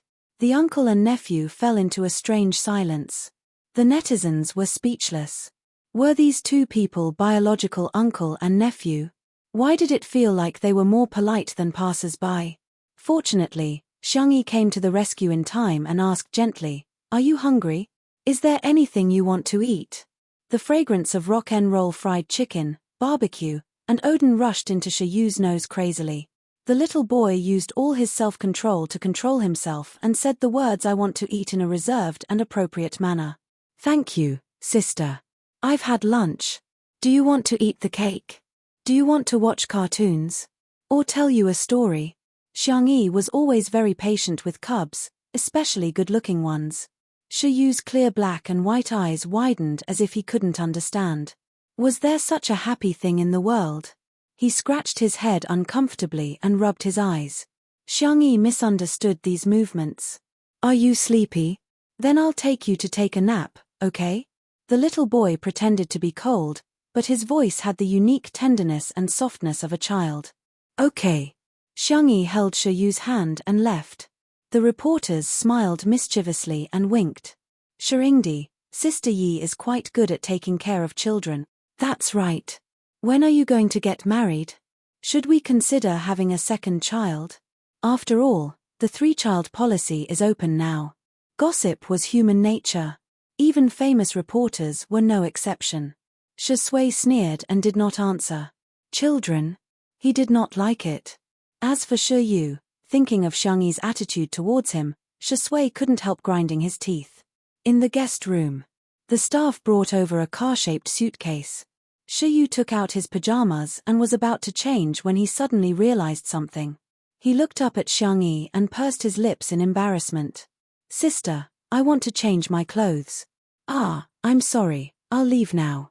Shiyu was silent for a few seconds before he carefully made a request that he would never dare to make at home. "Sis, can you tell me a bedtime story?" "Huh?" Xiangyi was stunned for a moment before she nodded. "Okay, then you can change first. I'll go to the bathroom." Shiyu's eyes sparkled as if they were filled with stars, but he pretended not to care. "Yes, okay." He vaguely looked like Shui. Xiangyi went into the bathroom and called the system in her mind. "Help me search for a few fairy tales." Xiangyi ordered the system without any burden. "By the way, why have you been so quiet recently?" The system was silent for more than 10 seconds. It was so angry that it almost vomited blood. "That's because you blocked me." Chapter 680. Xiangyi's expression didn't change. "Oh, so that's how it is. System. I'm going to die from anger. I'm really going to die from anger." Although it had a high level of authority as a system, it still had to follow the most basic rules of logic. For example, if the host requested to be blocked or muted, then unless it was a special situation or the host actively called out to it, it could only be infuriated. After being speechless for a while, it said in an aggrieved tone, 10 fairy tales from different planes have been downloaded for you. Loading. Loading complete. Xiangyi was no stranger to receiving information. Soon, 10 fairy tales appeared in her mind out of thin air. She had to admit that the system was quite reliable. The fairy tales it found were more suitable for children, and there were no dark plots like eating children or turning into zombies. Thank you, thank you." Hearing the girl's gentle and polite voice, the little system couldn't help but roll around in the data stream. It had served many hosts before, but they were all especially Ling Yi, who would lie to it. In any case, compared to them, Xiangyi was like the clouds in the sky and the mud on the ground. The new host is so good, she even knows how to say thank you. The little system was delighted when it heard the girl say the cruelest words in the most gentle tone.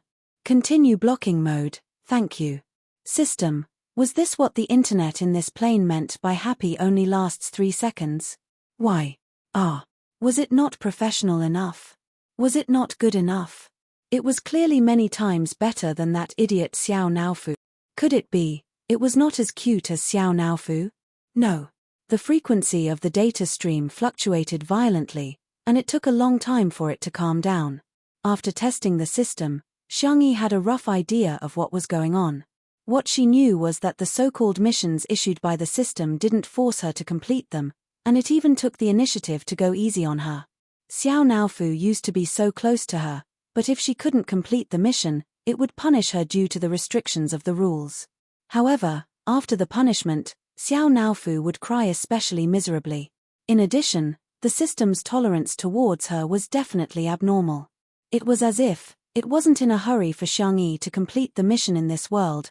Shiyu's appearance interrupted Xiangyi's thoughts. Elder sister. The little boy's voice was clear, and the outline of his round black eyes was soft. However, the corners of his eyes were curved upwards. It could be seen that he was somewhat similar to Shui. When he grew up, he would probably also have affectionate peach blossom eyes. He changed into his blue and white checkered pajamas. Xiangyi felt that the cotton material looked familiar. You want to lie in bed and listen? Or do you want to sit there and listen, and sleep when you're tired? Xiangyi pointed in the direction of the French window. This guest room was facing a good direction. At this time, the sun was shining brightly. The pea-green curtains were pulled open, leaving a layer of lilac lace curtains, sprinkling light into the room. When the wind blew, the light seemed to jump. There was a row of tatami mats on the floor, as well as a soft couch and several pillows. Shiyu clenched his little fists and resisted the temptation.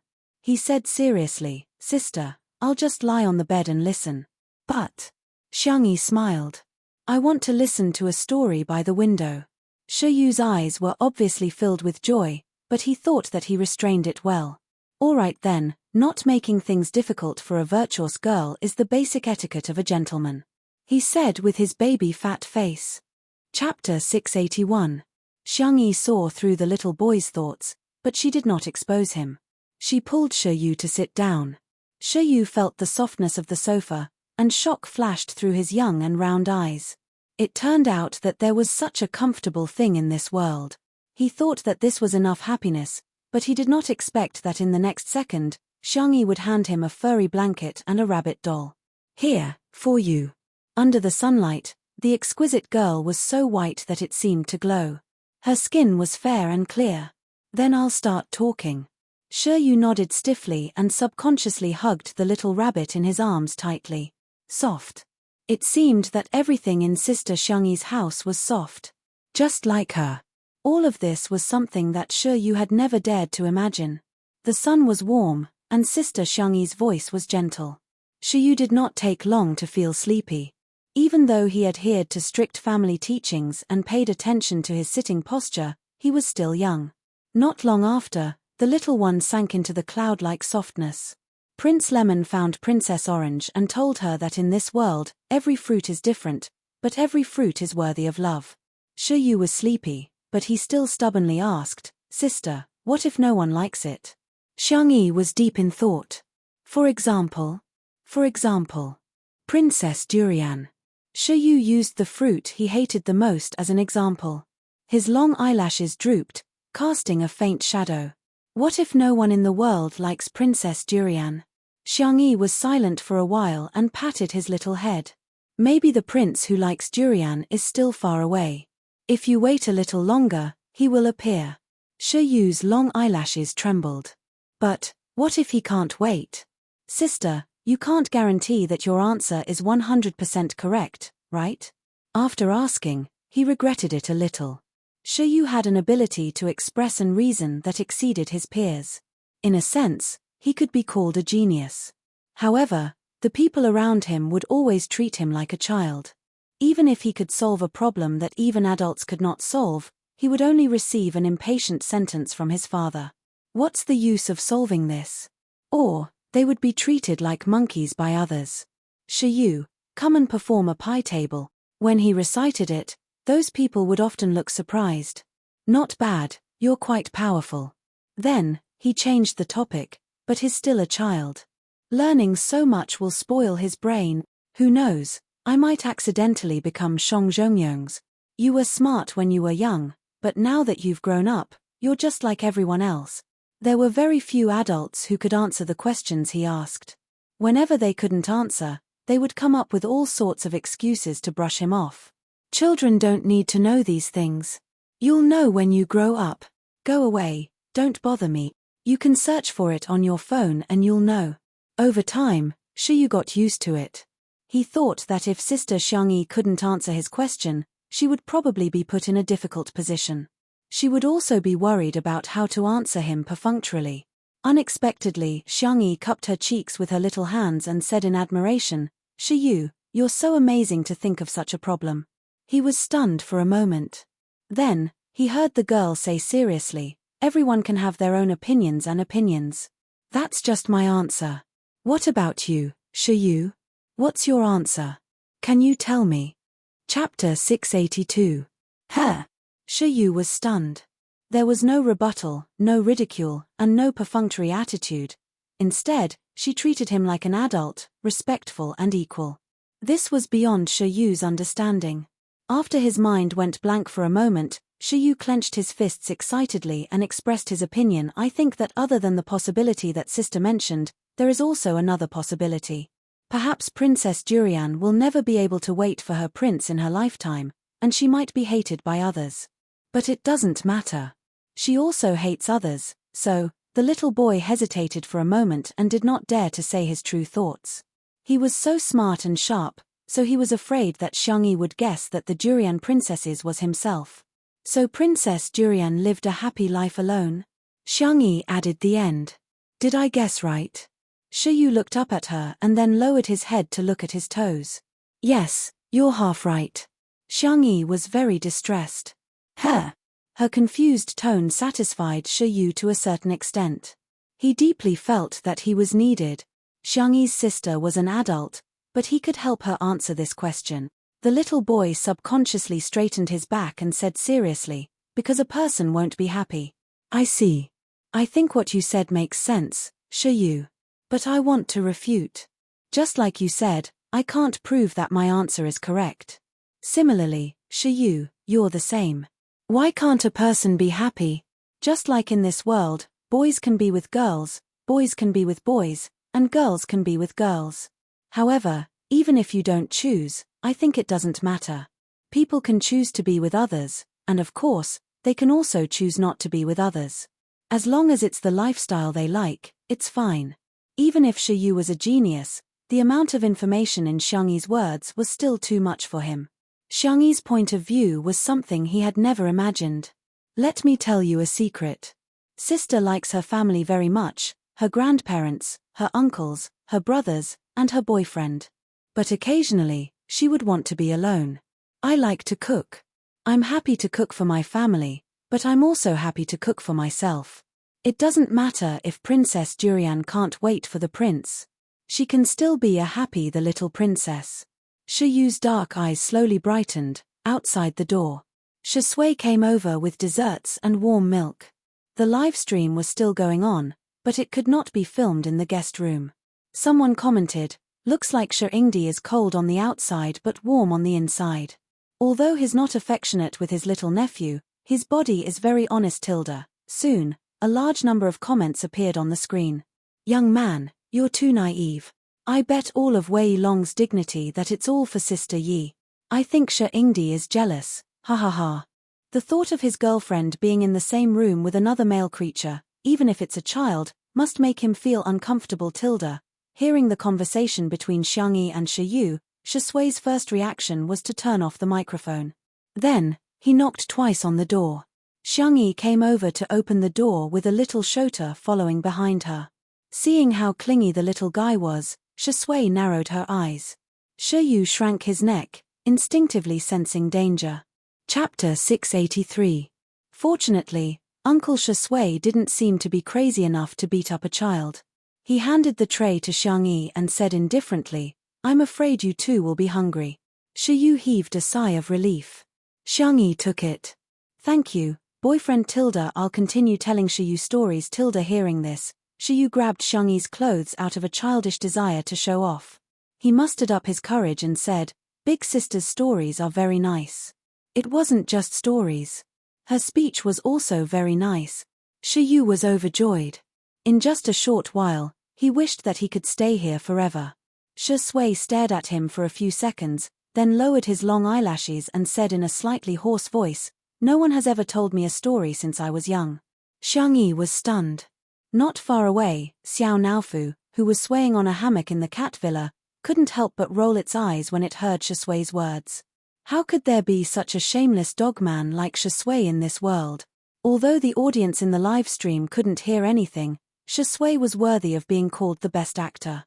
Just the action of lowering his head was enough to make people's imaginations run wild. Judging from Xiao Naofu's expression, Shingdi must be an old green tea. Shui's acting is superb. Just the action of lowering his eyes and opening his mouth makes me feel so pitiful. I want to hug him. My focus is different from yours. Yu is still so young, but his facial features are already so good-looking. I have a bold idea. Yu, big sister can wait for you to grow up. Dog head, Xiangyi thought for a while, then asked tentatively, "Then, I'll tell both of you at the same time?" Shuyu's expression was slightly resistant. Shui, however, curled his lips. "Okay." Tilda thus, a certain best actor swaggered into the room, forming a sharp contrast with Shui's dark expression. "Xiao Naofu, meow meow meow. You. This dogman's tea skills are superb." After the three of them entered the guest room, the screen of the live stream went dark for a few seconds before changing to the courtyard. The audience was extremely anxious. Who wanted to watch these people eat and drink? Wouldn't that be too lonely? Everyone protested under the official Weibo account. Li Jianyu had a headache when he saw those comments. He was hesitating whether he should call Xiangyi and Shui out when the door opened. Xiangyi went to the living room and rummaged through the cabinets. He asked curiously, "Sister Yi, what are you looking for? Do you need help?" Xiangyi, yellow paper, cinnabar. Li Jianyu was dumbfounded. What the hell? Something for drawing talismans. The girl's answer shocked Li Jianyu. "Sister Yi, calm down. We can't engage in superstitious activities. Otherwise, the livestream room might be warned or banned. Shiyu can't sleep. It might be because of psychological reasons. I'll draw a talisman to coax him." Xiangyi looked calm. "We have to believe in science. From a medical point of view, this is similar to placebo." Is that so?" Li Jianyu was confused, but seeing how calm Xiangyi was, he didn't suspect anything. The girl took out her talisman drawing tools and spread the yellow paper on the table.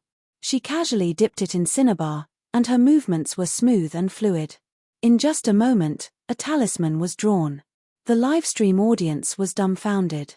It seems quite like that. However, there were also people who questioned, is it that casual? Drawing talismans is a very serious matter. One needs to bathe, change clothes, burn incense, and wash the brush. Xiangyi's drawing is simply child's play. Chapter 684. There are congenital and postnatal talismans. To put it simply, congenital talismans can only be drawn by geniuses. As the saying goes, a little bit of inspiration is a talisman. The ritual rules for postnatal talismans are complicated, and ordinary people draw postnatal talismans. However, Xiangyi drew postnatal talismans. You can choose not to believe it, but you can't be disrespectful, right? However, Xiangyi didn't have that many scruples. What she drew was a heart-calming talisman that she had learned in a certain immortal cultivation world, which had the effect of calming the mind. However, she was in her own world and didn't have the so-called dharmic powers.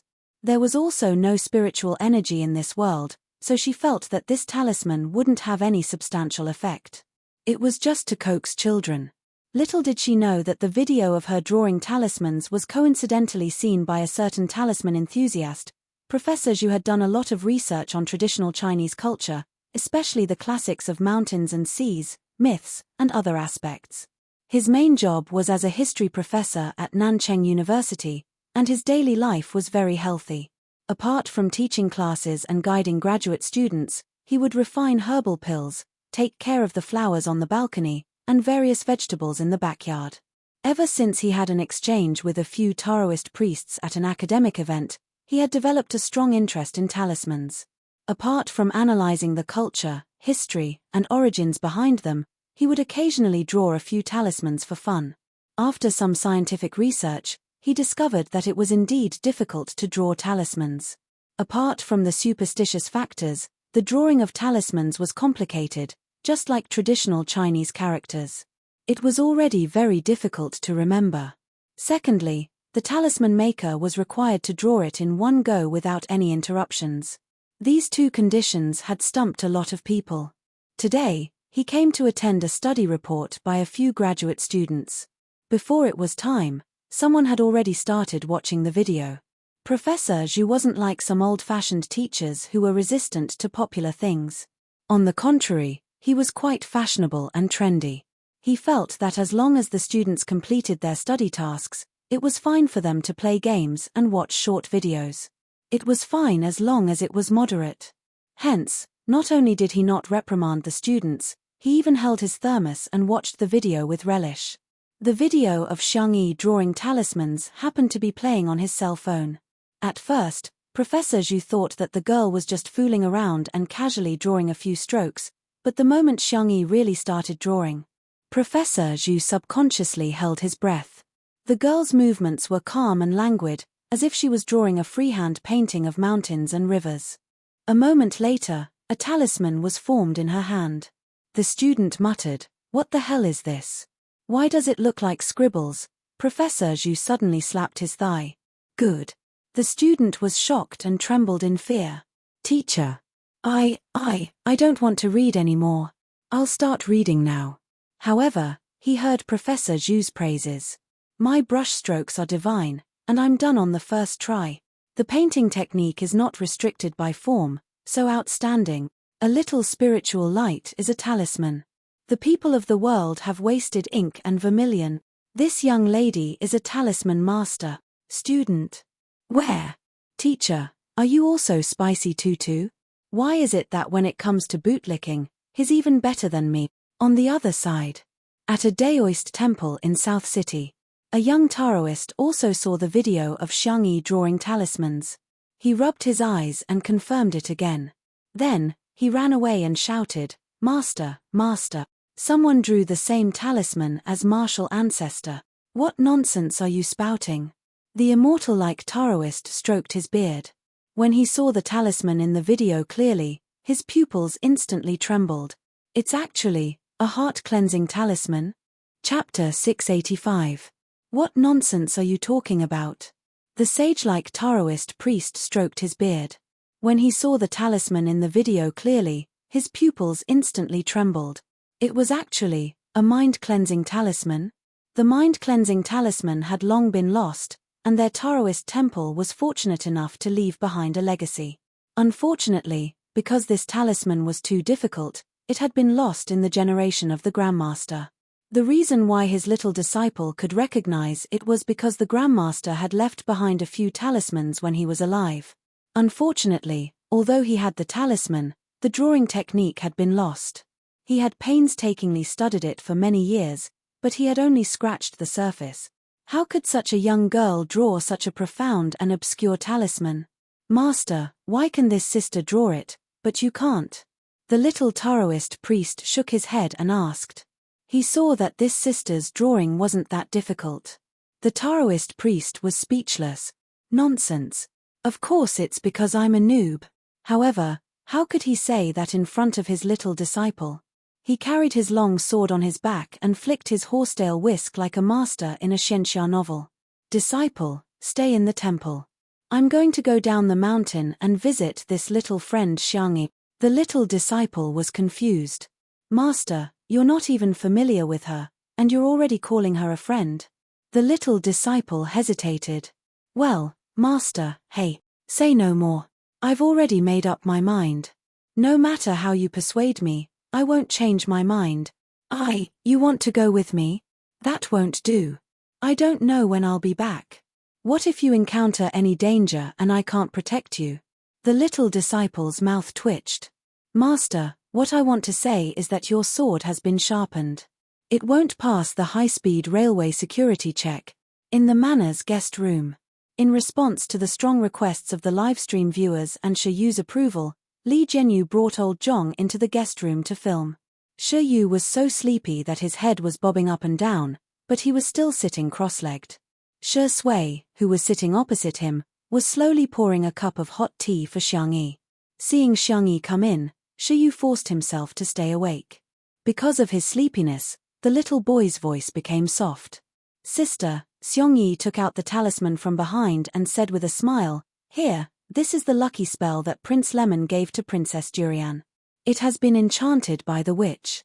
If you put it under your pillow to sleep, you will sleep soundly. Shiyu already had the concept of Santa Claus is fake and fairy tales are all lies. He blinked twice. He clearly knew that Xiangyi was coaxing him. But, he liked it so much. The little boy carefully placed the talisman paper under the pillow as if it was a precious treasure. Xiangyi tucked him in. Good afternoon. Shiyu stole a glance at Shi Sui and said boldly, Good afternoon, sister. Suddenly, a large number of viewers in the livestream were shouting that they wanted to steal the cute baby. Shiyu had never slept well, but for some reason, not only did he fall asleep very quickly today, he even had a particularly beautiful dream. After the little boy fell asleep, Xiangyi pulled Shi Sui away. After carefully closing the door, Xiangyi sighed. Shiyu is so obedient. He must be very easy to take care of. Shi Sui replied with an ambiguous and casually picked up a lock of Xiangyi's hair to play with.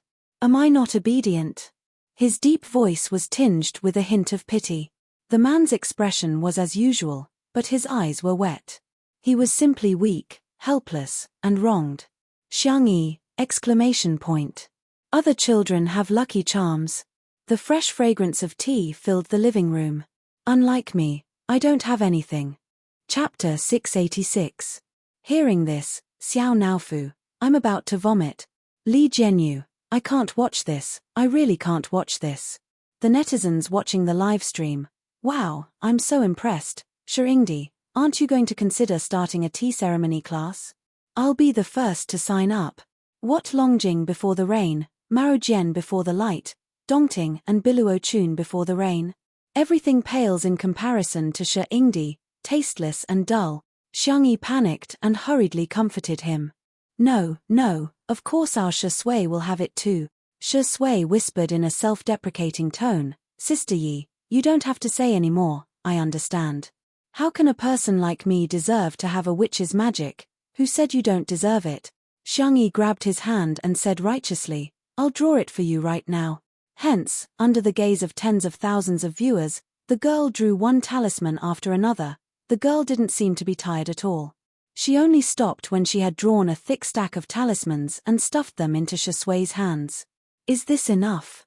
If not, there's more. Shi Sui grabbed her wrist. The girl had a small frame and slender wrist bones, so he gently squeezed her wrist twice. Are these all for me? Xiangyi nodded vigorously.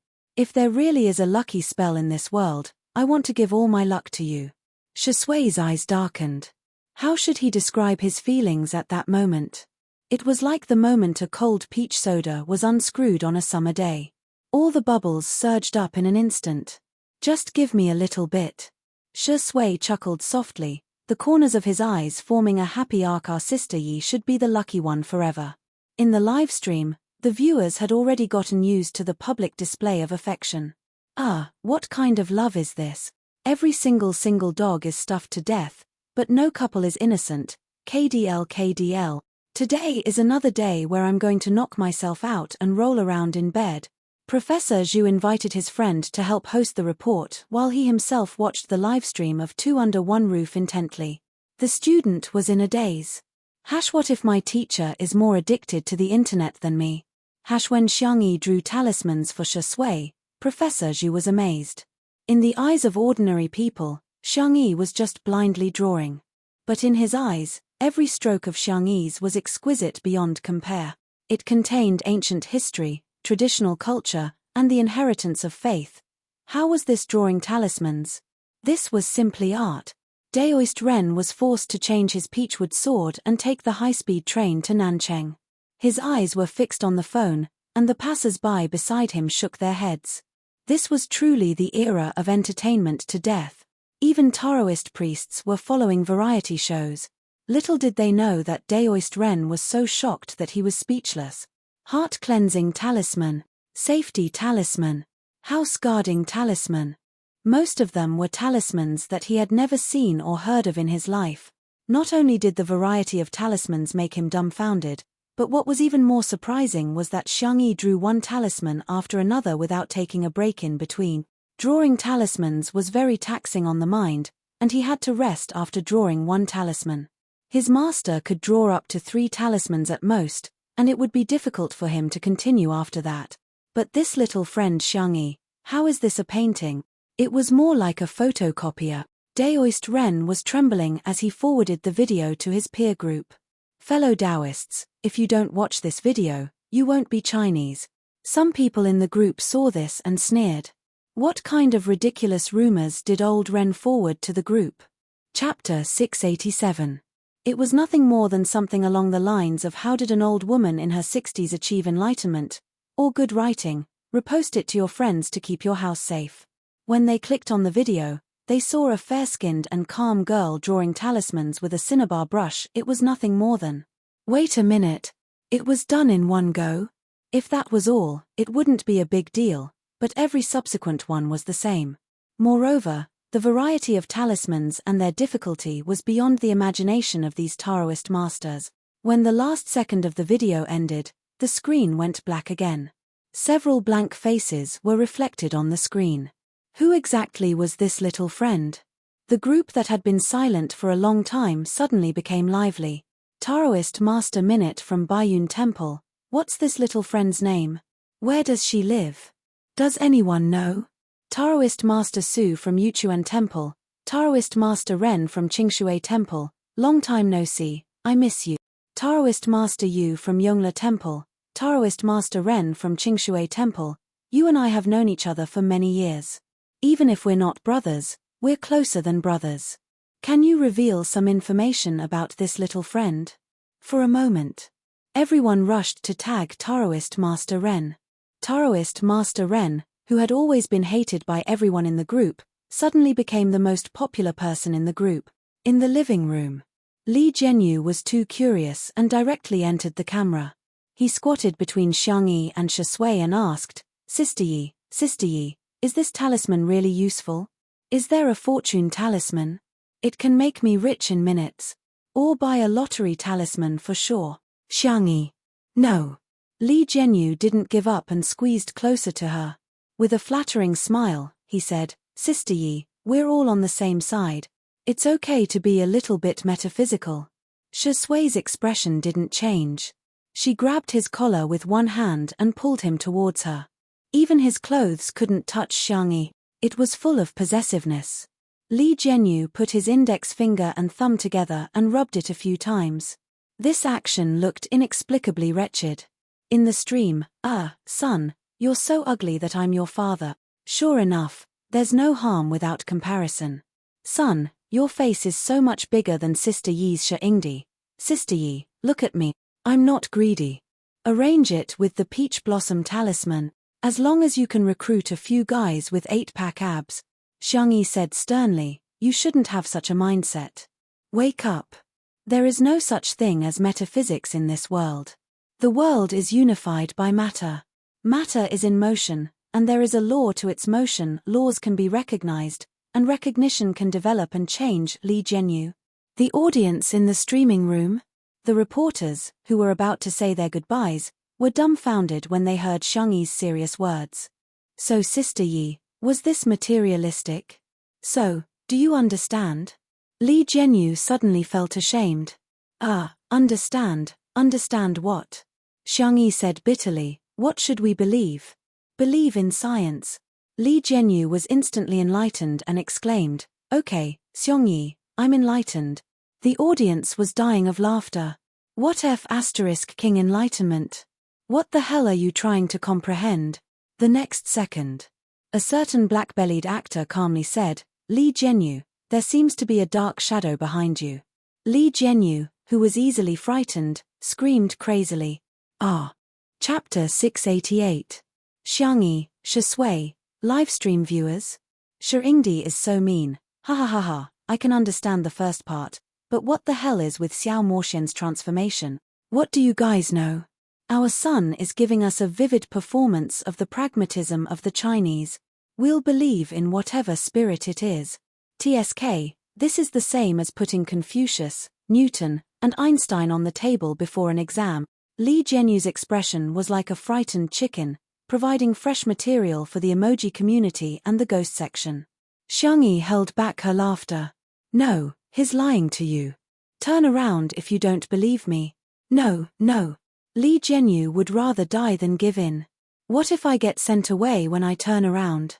Just a moment ago, he had been afraid that Xiang Yi would engage in feudal activities, but now he was frantically begging Xiang Yi. Sister Yi, please give me a talisman. Boo-hoo, don't TV dramas show people burn talismans and dissolve the ashes in water? Drinking it can ward off evil spirits, right? Then our live stream will really be gone. Xiang Yi joked. In order to comfort him, she drew a safety talisman and folded it into a small triangle. Here, put it in your pocket. Li Jianyu thanked her profusely and hurriedly stuffed it into his pocket. The viewers expressed that if it weren't for the live stream, they suspected that he would have stuffed it into his sock. Ahem. A refined reporter stepped forward and said goodbye to Xiang Yi on behalf of the crowd. Thank you, Sister Yi, for your hospitality. We've already tidied up the yard, so we won't disturb you any further. Wait. Xiang Yi got up. I've prepared some specialties from Little Rabbit Farm for you guys. Everyone was polite. How can we accept this? You're even taking food and drinks. What kind of people are we? Yeah, Sister Yi, we can buy it from your online store if we want to eat it. Li Jianyu was shocked. Can you guys get it? I've been single for many years, but I still can't get it. The reporters. They felt as if they had been stabbed in the heart. Get it, my ass. At most, he could only go to the seafood market to increase the price by a few times. A smile appeared in Xiang Yi's eyes. It just so happens that a new product has been released recently. You can take it back and try it. The little girl was meticulous and had already arranged for people to prepare the local specialties. Everyone was given a basket. Inside were Little Rabbit Farm signature products, such as spicy rabbit head, spicy beef, milk strawberries, and so on. There were also vacuum-packed pickled radishes, pickled cabbage, and 3 packets of a new product, instant rice noodles. The packaging was as cute as ever. A soft bunny was holding a bowl and eating rice noodles in big mouthfuls. The audience in the live stream room, another new product. Time to test your hand speed. New products are coming out pretty quickly. If you're so capable, you can buy as many as you want. I dare to buy women, but do you dare to sell them? Xiang Yi is really the biggest obstacle in my pursuit of stardom. Mama doesn't even know how to spend money for you. Hurry up and accept endorsements. Hurry up and shoot the new products in the magazines. Mommy wants to spend money on you. The reporters were flattered and thanked him profusely. When they reached the door, someone exclaimed in surprise, "Wow, I have a small jar of barbecue sauce inside. Sister Yi, did you hear me say that the barbecue sauce is delicious? Wow, I have one too. I mentioned that I wanted to drink big sauce soup and there's actually a jar of big sauce inside. Sob, mine is fruit. Sister Yi is so considerate." Everyone shared their joy. The feeling of being cared for was really wonderful. Chapter 689. Xiang Yi and Shui did not have the habit of taking afternoon naps. As usual, they sat by the floor-to-ceiling windows, one reading a script while the other flipped through medical books. Occasionally, They would whisper a few words to each other. Unlike other fast-paced variety shows, Two Under One Roof was a slow and leisurely routine most of the time. However, it was very comfortable. Their lifestyle was also imitated by many people. Many people would often turn on the live stream and turn down the volume before doing their homework or reading. Not only did they calm down, but they also improved themselves. Around 2 o'clock, Shiyu woke up. He hadn't slept so well in a long time. He stretched his back and suddenly thought of something, after which he scurried out of the room barefooted. Shui was the only one in the living room. The little boy froze in place and hesitated for a few seconds before asking timidly, "Uncle, where's Sister Xiangyi?" Shui glanced at him and said calmly, "She went to get changed. Do you want some water?" Shiyu shook his head and grabbed the corner of his pajamas helplessly. Fortunately, little Shiji came over and nudged his calf. Shiyu's tensed body finally relaxed a little. He squatted down and looked at little Shiji for a few seconds before asking carefully, "Can I touch you?" Woof. The little boy's black eyes lit up and he wiped his little hands on his clothes before gently touching little Shiji's head. It was furry and a little warm. Xiao Naofu widened its icy blue eyes. This stupid cub actually touched that silly dog instead of me. Although I like being touched too, I'm the most popular one in this family. Hence, Xiao Naofu pushed little Shiji away and spoke to Shiyu in a soft and coquettish voice. Meow tilde, no human can resist a cat. Not even a human cub. Shiyu held his breath, amazed by how adorable Xiao Naofu was. Seeing that he didn't react for a long time, Xiao Naofu tilted its head and grabbed Shiyu's sleeve with its little paw. Meow. Is this who not charming enough? How could this detestable cub be indifferent to this whose body? This scene of jealousy was a critical hit to the cute pet and treasure lovers in front of the screen. Today, I'm going to steal little Shiji and Xiao Naofu again. Is there any weapon more lethal than the combination of cute pets and cute babies? No. There's the Tea Saint before, and now there's the Tea King. I wonder if the Tea Saint or the Tea King's acting skills are better. I recommend that both of them be admitted to the national team as an exception. If I say that Shi Yingdi and Xiao Naofu are tea artists, does anyone refute that? Shiyu finally couldn't help but reach out his little hand and gently poked Xiao Naofu's head. Sure, once they touched, they separated. However, that feeling seemed to be even better than touching little Shiji. Xiao Naofu, sure enough, there's no man this who can't seduce. The kitten lightly jumped into Shiyu's arms and took the initiative to rub against his chest as if it was acting coquettishly. Shiyu was speechless. It rubbed against me. The cat rubbed against me. It smells so nice, so soft, and so cute. Shiyu looked around and saw that Shui was still staring at the script in his hand. The little cub's black grape-like eyes were bright and clear. He hugged Xiao Naofu with both hands and said in a mature tone, May I kiss you?" Without waiting for Xiao Naofu to answer, he smacked his lips and kissed Xiao Naofu's forehead. Shiyu's ears immediately turned red. Xiao Naofu was dumbfounded. F***ck, you guys with the surname sure are indeed dogs from the same lineage. Chapter 690. No, this cub was even worse than that old man, Shui. He was asking for permission with his mouth, and then he kissed him directly. This was equivalent to shaking hands in a martial arts competition and then breaking the other party's hand. It was simply unethical. Especially after the kiss, he was so embarrassed that he could not raise his head. Those who did not know would think that this who did something to him. Shiyu was really embarrassed. He never thought that he would actually do such a thing like kissing a kitten. This went against the gentleman education he had received since he was young. Sob sob. Sob sob sob. Just as the little boy wanted to dig a hole and bury himself in it, Xiangyi came out after changing her clothes. The young girl had changed into a light blue and white sportswear. At first glance, it looked a bit like a high school sportswear, but she looked like the school bell in it. Shiyu, why is your face so red? Do you have a fever? Xiangyi's tone was worried. She wanted to check the temperature of his forehead, but Shiyu avoided her. I'm fine. The little boy was embarrassed. He was afraid that Xiangyi would find out that he had secretly kissed the kitten. He stuttered a little. Sister, are you going out? Xiangyi, yes, I'm going to climb the mountain with your uncle. We'll also dig some wild vegetables and pick some wild fruits or something. Shi Yu's eyes lit up. Other than the kindergarten, his range of activities was at home. His parents were too busy and rarely took him out to play. Xiangyi suddenly realized something. Ah, then you should call me auntie. Otherwise, wouldn't the three of us mess up the seniority? The man's deep voice came from behind. Call me auntie. Xiangyi's ears were a little hot.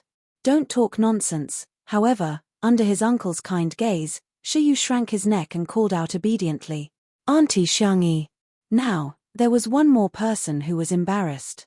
Shi Sui's thin lips curled up. This little boy was obviously more pleasing to the eye. He ruffled his hair. If you want to go, go and change your clothes. Shi Yu could not wait. I'll go now. Shi Yu changed his clothes as fast as he could and took the initiative to put a thermos cup, toilet paper, chocolate, and other items into his small school bag. It could be said that he saved the adults a lot of trouble. Xiangyi asked if she wanted to help him carry the backpack, but the little boy shook his head decisively. Auntie, I can do it myself. If you need it, I can carry it for you. The audience in the live stream was wailing. Sure enough, other people's children were different. Oh my God, how did you teach your child to be like this? Shi Yu's ability to take care of himself is too strong. He doesn't look like a young master from a wealthy family at all. Why is Shi Yu such a gentleman? Not only does my brother not help me carry my bag, but he always makes me carry his bag for him. If you don't take it, you're rolling on the ground and crying. Xiao Naofu also insisted on going, so Xiangyi decided to bring it along with little Shiji. Someone commented in the live stream, wow, this is like a family of 3 bringing a cat and a dog for an outing tilde. Someone immediately retorted. Bullsh *T. They're clearly 2 dogs. You there. Shi Yu doesn't deserve a name. Ha, what a joke. Is little Shiji our Shi Sui dog? When the audience saw these comments, they were about to die of laughter. When they clicked on the personal homepages of the accounts that were defaming Shi Sui, the netizens made an even more shocking discovery. Many of these people were actually Shi Sui's sister. A term rose on the hot search list, #fandom's confusing behavior reward #. Chapter 691. The entry originated from a Joker blogger. She summed up the confusing behavior of fans in the entertainment circle in recent days. For example, a certain popular starlet sneaked into her fan group and was kicked out. A certain new rapper and anti-fans had hundreds of posts. The most hilarious ones were the actions of Spicy Tutu and Shi Sui sisters. Raising money for investment. Illegal fundraising. Reporting. Receiving help. Sao Rui, you haven't announced anything yet. So what if you're anti-fans? As fans, we're even more anti-fans. Among them, Spicy Tutu reported the female Durban and won a little red flower from the internet police.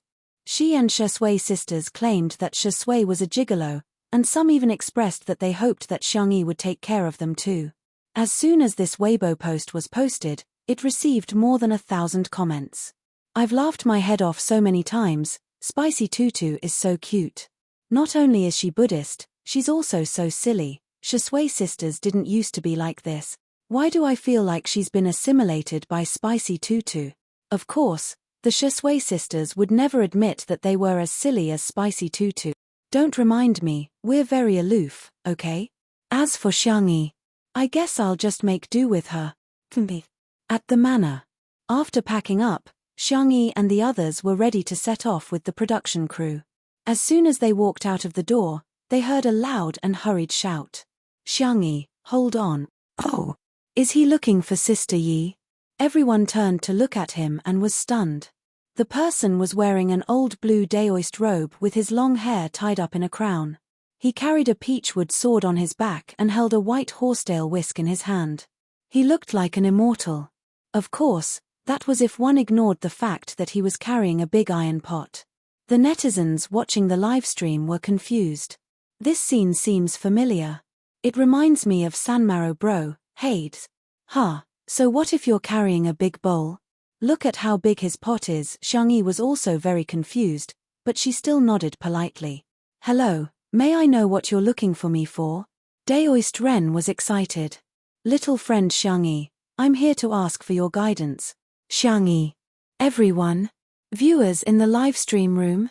As the saying goes, fellow disciples are friends. Little friend Xiangyi, although we've only met by chance today, in my heart, I've already treated you as an old friend of mine for many years. When it came to being thick-skinned, Daoist Ren was invincible. In the live stream, this person is a scammer. Could it be an actor hired by the production team? I just like small plots without a script. If there was a script, I wouldn't want to read it. That's right, that's right. Aren't we just watching this for fun? Look at the beauty, look at the food, and look at the beautiful scenery. Li Jianyu, son, don't forget your original intention. In the next second, Daoist Ren cupped his hands towards Xiangyi. There's no precedence when it comes to learning. I'm here today for no other reason than to ask little friend Xiangyi to give me some pointers on the art of talismans. Everyone. What the hell? Talismans? Was he referring to the messy things that Xiangyi had drawn? Xiangyi, you're being too serious. How could I give you pointers? I'm just drawing casually. At this moment, a few more cars drove over in the distance. Professor Zhu got out of the car first, then helped an old man with white hair, followed by a few young people who looked like students. Miss Xiangyi, please forgive me for taking the liberty of disturbing you. Professor Zhu suppressed his surging emotions. On behalf of the Nancheng Historical and Cultural Research Institute, we'd like to ask for your guidance. Chapter 692. Professor Zhu, nice to meet you. Li Jianyu stepped forward to receive him. Didn't you say that you would be coming tomorrow? The Research Institute had indeed contacted the production team, but the appointed time was tomorrow. The production team felt that this was not only a good thing for Xiangyi, but also a good way to educate the public about history and culture. Hence, they readily agreed. Professor Zhu said in surprise, "Well, I'm the one who can't wait to meet Miss Xiong." The grey-haired old professor next to him spoke up. The old man was old and his back was a little hunched, but his eyes were full of wisdom. Please forgive me if I've disturbed you in any way. Teacher Ji. Although her memory was a little fuzzy, Xiangyi still recognized him. When I was in university, I had the honor of attending one of your lectures. In the live stream, if you don't understand, just ask. Are these two people very powerful? Of course. History is the ace major of Nancheng University, and Professor Zhu is the ace professor of the history department. The old man next to him is his PhD advisor, Mr. Ji, who is currently a leading figure in the academic world. Everyone was even more surprised after learning the identities of the two. Such a powerful figure actually asked for Xiangyi's advice. Oh my god! Just how impressive is Sister Yi? Due to the sudden visit of Daoist Ren, Mr. Ji, and Professor Zhu, the matter of going up the mountain had to be put on hold for the time being. Everyone returned to the living room where Xiangyi personally brewed some tea and sat down obediently on the sofa. Shi Sui sat next to her, and the two of them looked like super straight-A students who were waiting for the teacher to ask them questions. They were calm and composed. Mr. Ji and Professor Zhu were excellent at maintaining their composure. The two of them slowly tasted Xiangyi's tea and their eyes lit up. Good tea. Daoist Ren couldn't help but ask, Xiangyi, where did you learn talismans from? Xiangyi naturally couldn't disclose the fact that she had transmigrated, so she casually said, I don't have a master, I'm just doing my own research for fun. Daoist Ren didn't continue on this topic, thinking that Xiangyi must have had her own opportunities. He immediately praised, you're really a genius. A genius. Genius. In the cultivation plane, Xiangyi had seen too many amazing talisman crafting geniuses. She had always thought that her standard was very average. Now, she was embarrassed by the compliments. You flatter me. No, no, no, these are all words from the bottom of my heart. I've studied talismans for several decades, and I've only scratched the surface. Little friend Xiangyi is so young, but she has such accomplishments. If she was in the ancient times, she would definitely be someone who would establish a sect and become an immortal. The bullet screen was filled with laughter. The Taoist priest is too good with word. It is recommended to publish the book on the spot. There were also people who retorted, attain the Tao?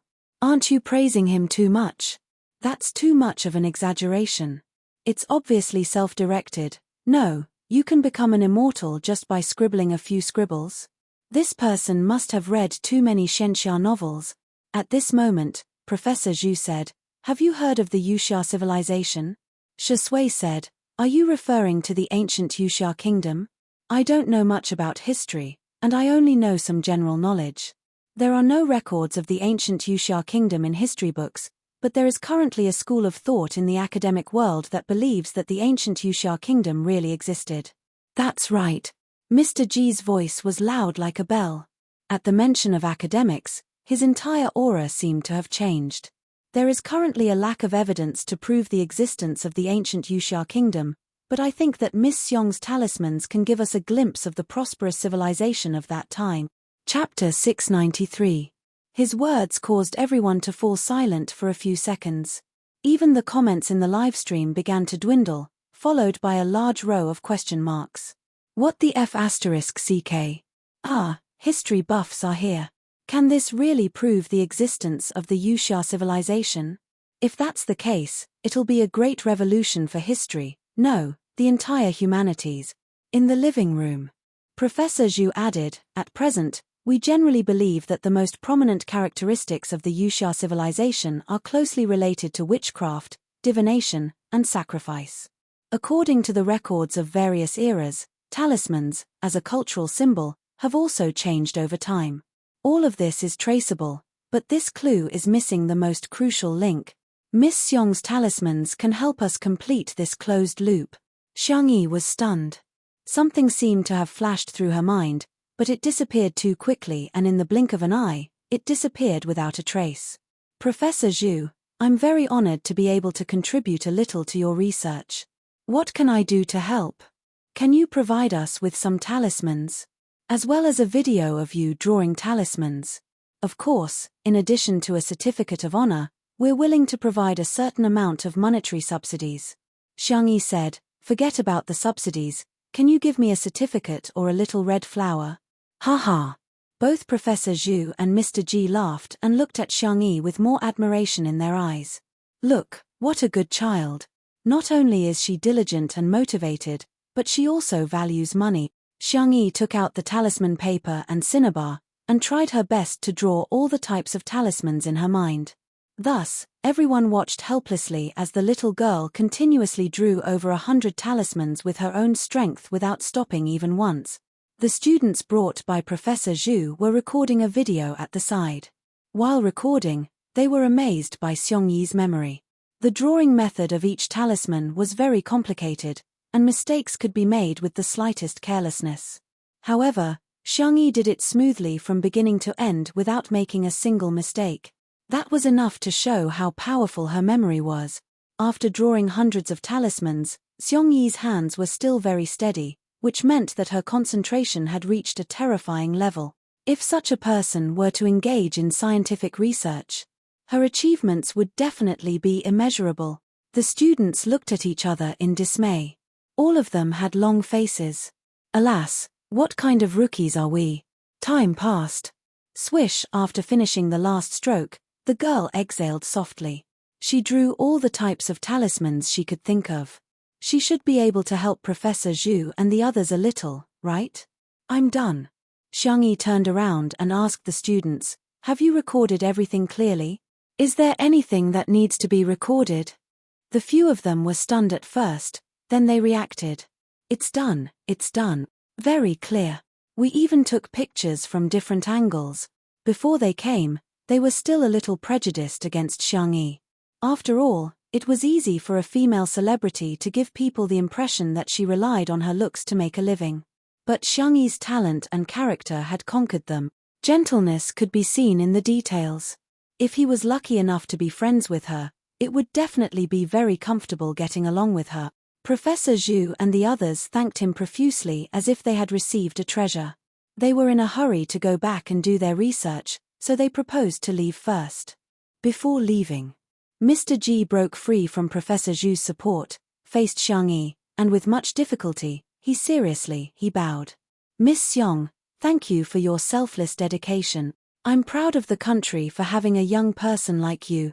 Chapter 694. He pulled out his peachwood sword, stuck a talisman on it, and threw the sword into the air. The livestream viewers. Oh my God, can he really fly on a sword? In the next second, the peachwood sword hit Daoist Ren's head and he let out a shrill scream. Ouch, it hurts. Everyone, Li Jianyu said cheekily, don't imitate that dangerous move. Thank you, Daoist Ren, for your performance. He sacrificed himself to entertain us.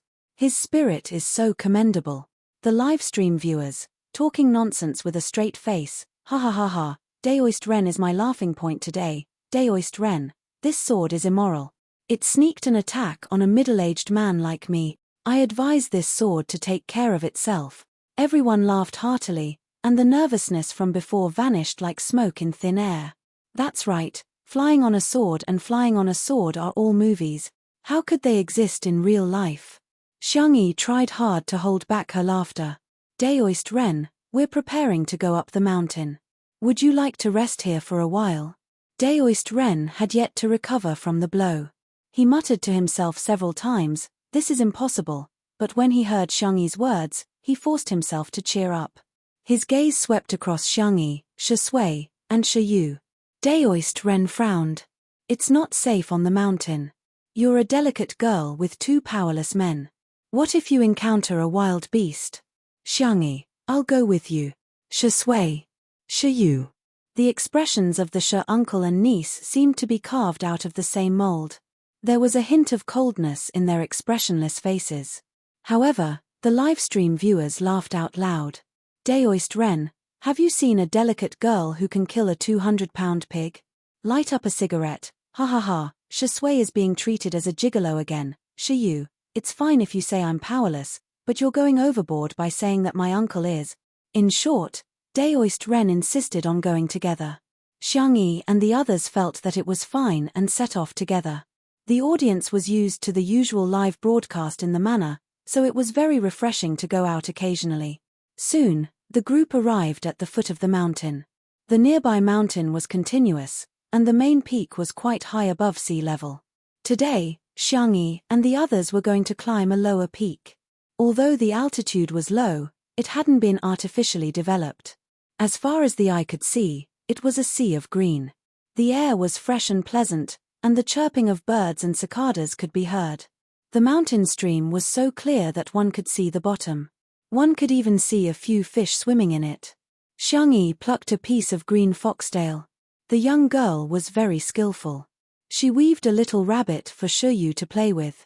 Shiyu thanked him obediently and held it in his hands as if he had obtained a treasure. He even pretended as if nothing had happened and waved his hand in front of Shui. The little kid's subtle desire to show off was greatly satisfied. Uncle, I have it but you don't. The next second, Shui spoke softly, adding a touch of tea fragrance to the forest. Sister Yi, can I have a little rabbit too? Xiangyi said without hesitation, sure. Of course, she had to satisfy her boyfriend's requests. The young girl quickly made 2 little rabbits for Shui. Shui took them and smiled. Sister Yi is very nice. As long as you like them, Xiangyi said with a smile. She turned her head to see if there were any edible wild vegetables. While she wasn't paying attention, Shui waved the 2 straw bunnies in front of Shiyu. The cold and handsome man, whose bone structure was so good that there was nothing to nitpick about, said seriously, see? I have 2 little rabbits. Chapter 695. He pulled out his peachwood sword, stuck a talisman on it, and threw the sword into the air. The livestream viewers. Oh my God, can he really fly on a sword? In the next second, the peachwood sword hit Daoist Ren's head and he let out a shrill scream. Ouch, it hurts. Everyone, Li Jianyu said cheekily, don't imitate that dangerous move. Thank you, Daoist Ren, for your performance. He sacrificed himself to entertain us. His spirit is so commendable. The livestream viewers, talking nonsense with a straight face, ha ha ha ha, Daoist Ren is my laughing point today, Daoist Ren, this sword is immoral. It sneaked an attack on a middle-aged man like me. I advise this sword to take care of itself. Everyone laughed heartily, and that bit of nervousness from before vanished like smoke. That's right, flying on a sword and flying on a sword are all movies. How could they exist in real life? Xiangyi tried hard to hold back her laughter. Daoist Ren, we're preparing to go up the mountain. Would you like to rest here for a while? Daoist Ren had yet to recover from the blow. He muttered to himself several times, this is impossible, but when he heard Xiangyi's words, he forced himself to cheer up. His gaze swept across Xiangyi, Shui, and Shiyu. Daoist Ren frowned. It's not safe on the mountain. You're a delicate girl with two powerless men. What if you encounter a wild beast? Xiangyi, I'll go with you. Shui. Shiyu. The expressions of the Shi uncle and niece seemed to be carved out of the same mold. There was a hint of coldness in their expressionless faces. However, the livestream viewers laughed out loud. Daoist Ren, have you seen a delicate girl who can kill a 200-pound pig? Light up a cigarette, ha ha ha, Shui is being treated as a gigolo again. Shiyu, it's fine if you say I'm powerless, but you're going overboard by saying that my uncle is. In short, Daoist Ren insisted on going together. Xiangyi and the others felt that it was fine and set off together. The audience was used to the usual live broadcast in the manor, so it was very refreshing to go out occasionally.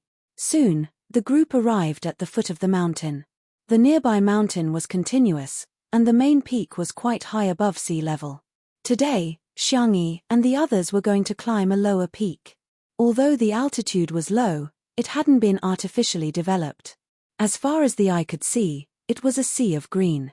The air was fresh and pleasant, and the chirping of birds and cicadas could be heard. The mountain stream was so clear that one could see the bottom. One could even see a few fish swimming in it. Xiangyi plucked a piece of green foxtail. The young girl was very skillful. She weaved a little rabbit for Shiyu to play with. Shiyu thanked him obediently and held it in his hands as if he had obtained a treasure.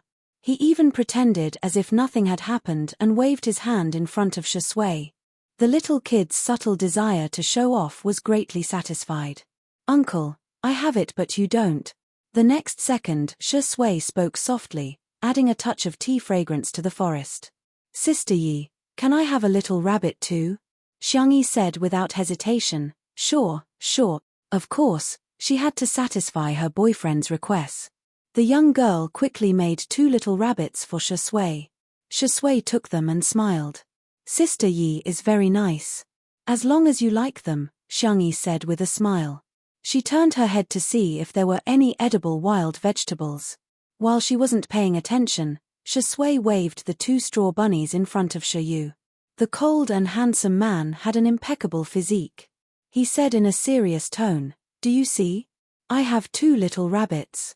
The order of the 2 chapters had been changed. It was time to refresh. Chapter 696. Shiyu was speechless. The little Shota was speechless. He used to idolize his uncle, but who could have told him that his uncle was so childish? The livestream viewers were aghast. Shiringdi, you don't do anything related to humans at all.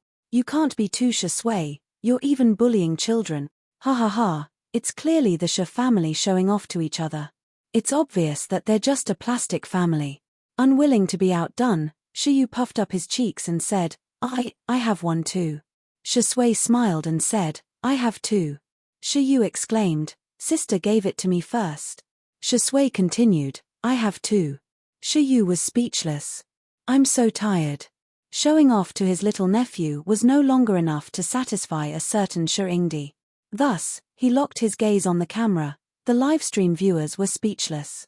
They suddenly had a bad feeling. Sure enough. The man got closer to the camera, and his handsome and noble face was magnified. Without the enhancement of any beauty filter, his skin was still cold and pale. When he smiled, it was bewitching.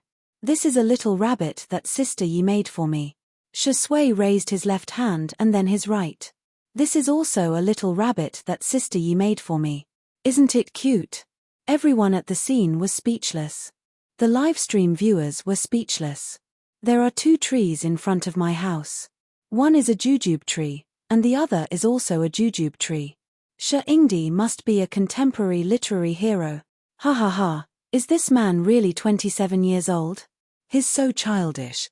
You guys are luring the dog in to be killed.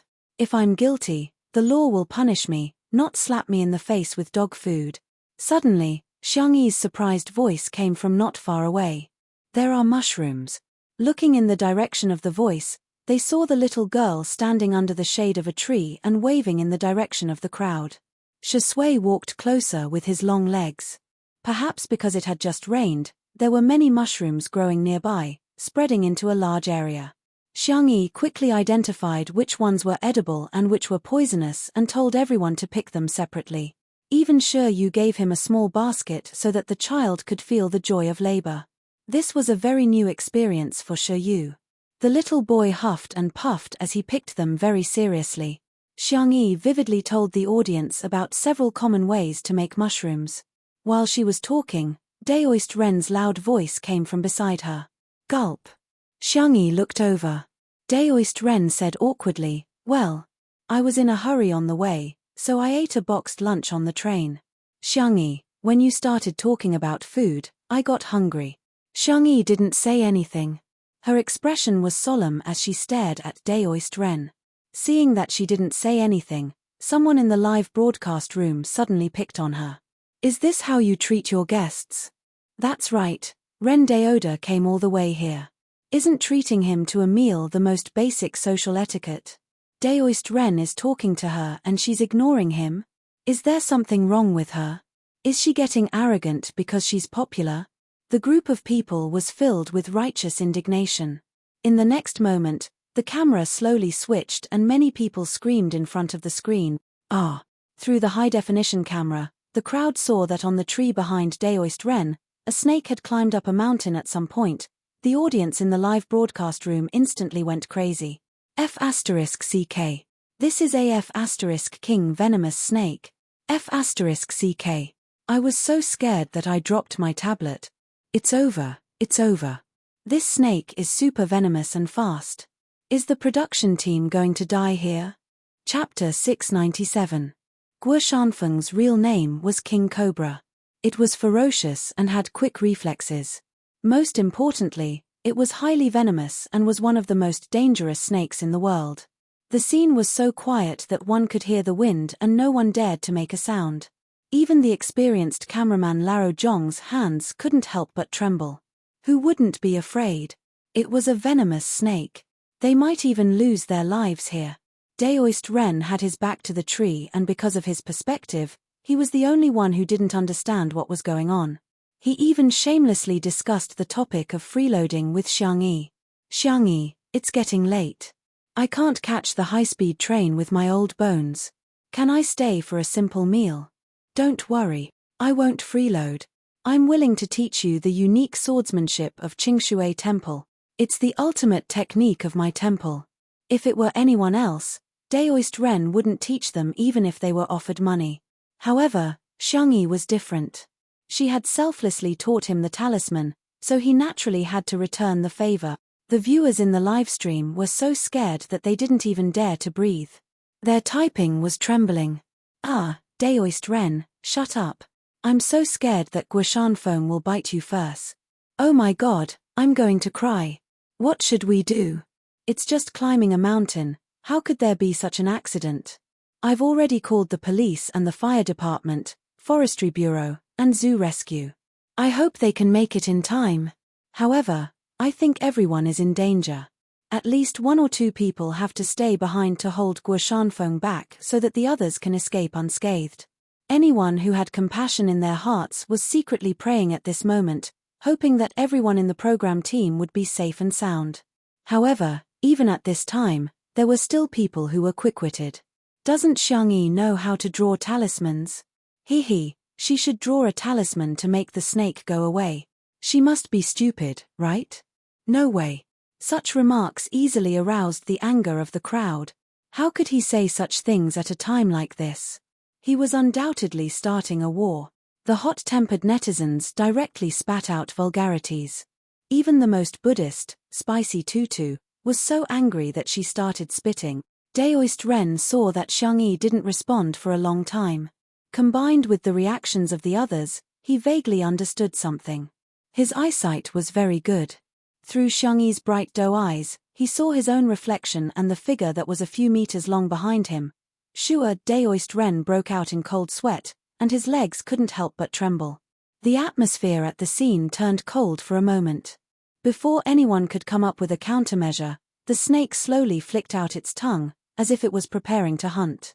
This was simply one disaster after another. No one dared to act rashly. Their eyes and hearts were filled with despair. Daoist Ren gritted his teeth and hardened his heart. You guys go first. I'll hold this beast back. Qingshui Guan was on the mountain. He had dealt with snakes before, and he practiced martial arts all year round. No matter what, he was stronger than these unarmed young people. In the livestream, the Taoist priest is so nice. Woo woo, Daoist priest, you must survive. I will definitely go to your monastery to burn incense. Being willing to stay at a time like this is enough to show Daoist Ren's benevolence. Unlike some artists who are so awesome when they're drawing talismans, they're good at pretending to be dead. At this moment, Guo Shanfeng arched his body and looked like he was about to launch an attack.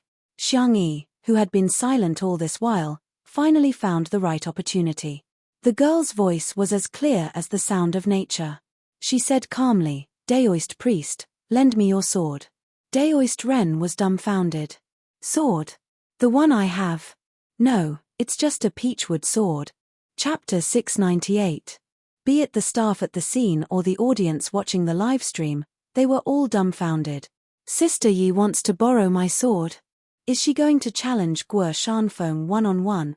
No way, no way. Is Xiangyi trying to make me laugh to death? If it's an iron sword, there might be hope, but a peachwood sword. I'm afraid it's too late. I give up. Why is she still pretending at a time like this?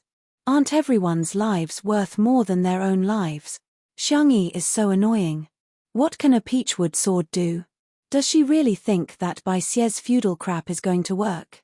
Can't she use her brain? Everyone kept criticizing, but the eyes of the Spicy Tutu fans lit up with hope. Maybe. Sister Yi really has a way. Based on their understanding of Xiangyi, she wouldn't have made such a request if she wasn't completely confident. Amidst the doubts of the crowd, Xiangyi simply repeated, Daoist priest, sword.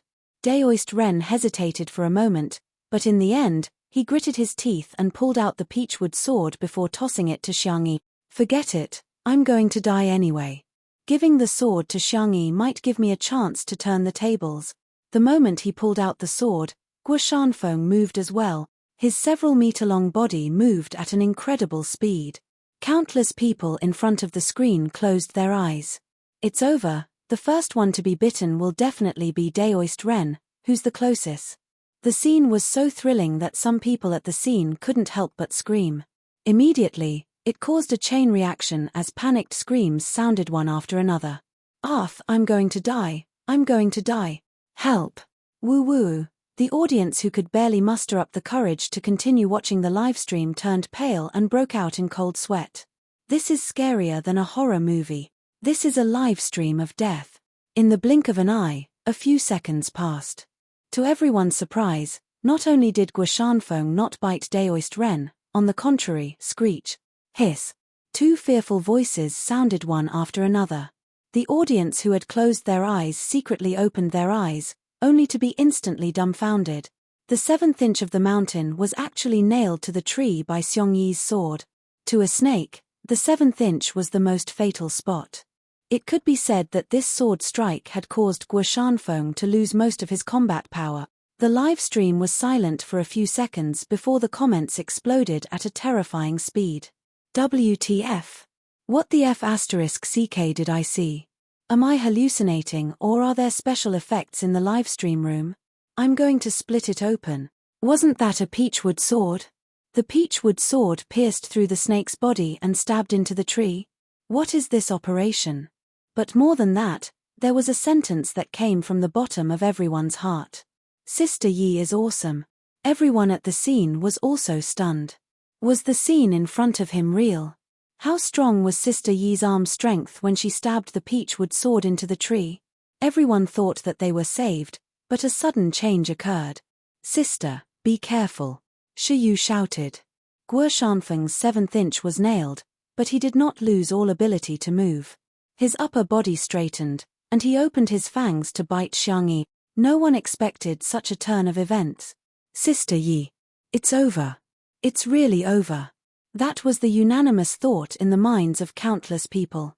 Unexpectedly, Xiangyi's body was as agile as a dragon. With a run-up, she leaped directly onto another tree. The girl's climbing speed was simply breathtaking. In an instant, she seemed to have activated the flash function in the game and easily avoided Guo Shanfeng's attack. Chapter 699. Xiangyi's godly maneuver could be described as heavenly, and it was so beautiful that it made one's scalp tingle. Hiss! Hiss! Guo Shanfeng spat out his tongue, but it was all in vain as he couldn't reach Xiangyi at all. The others had long distanced themselves from her. The excruciating pain coming from his weak spot gradually made Guo Shanfeng lose his strength. Soon, Guo Shanfeng curled up into a ball in exhaustion. Everyone at the scene was relieved.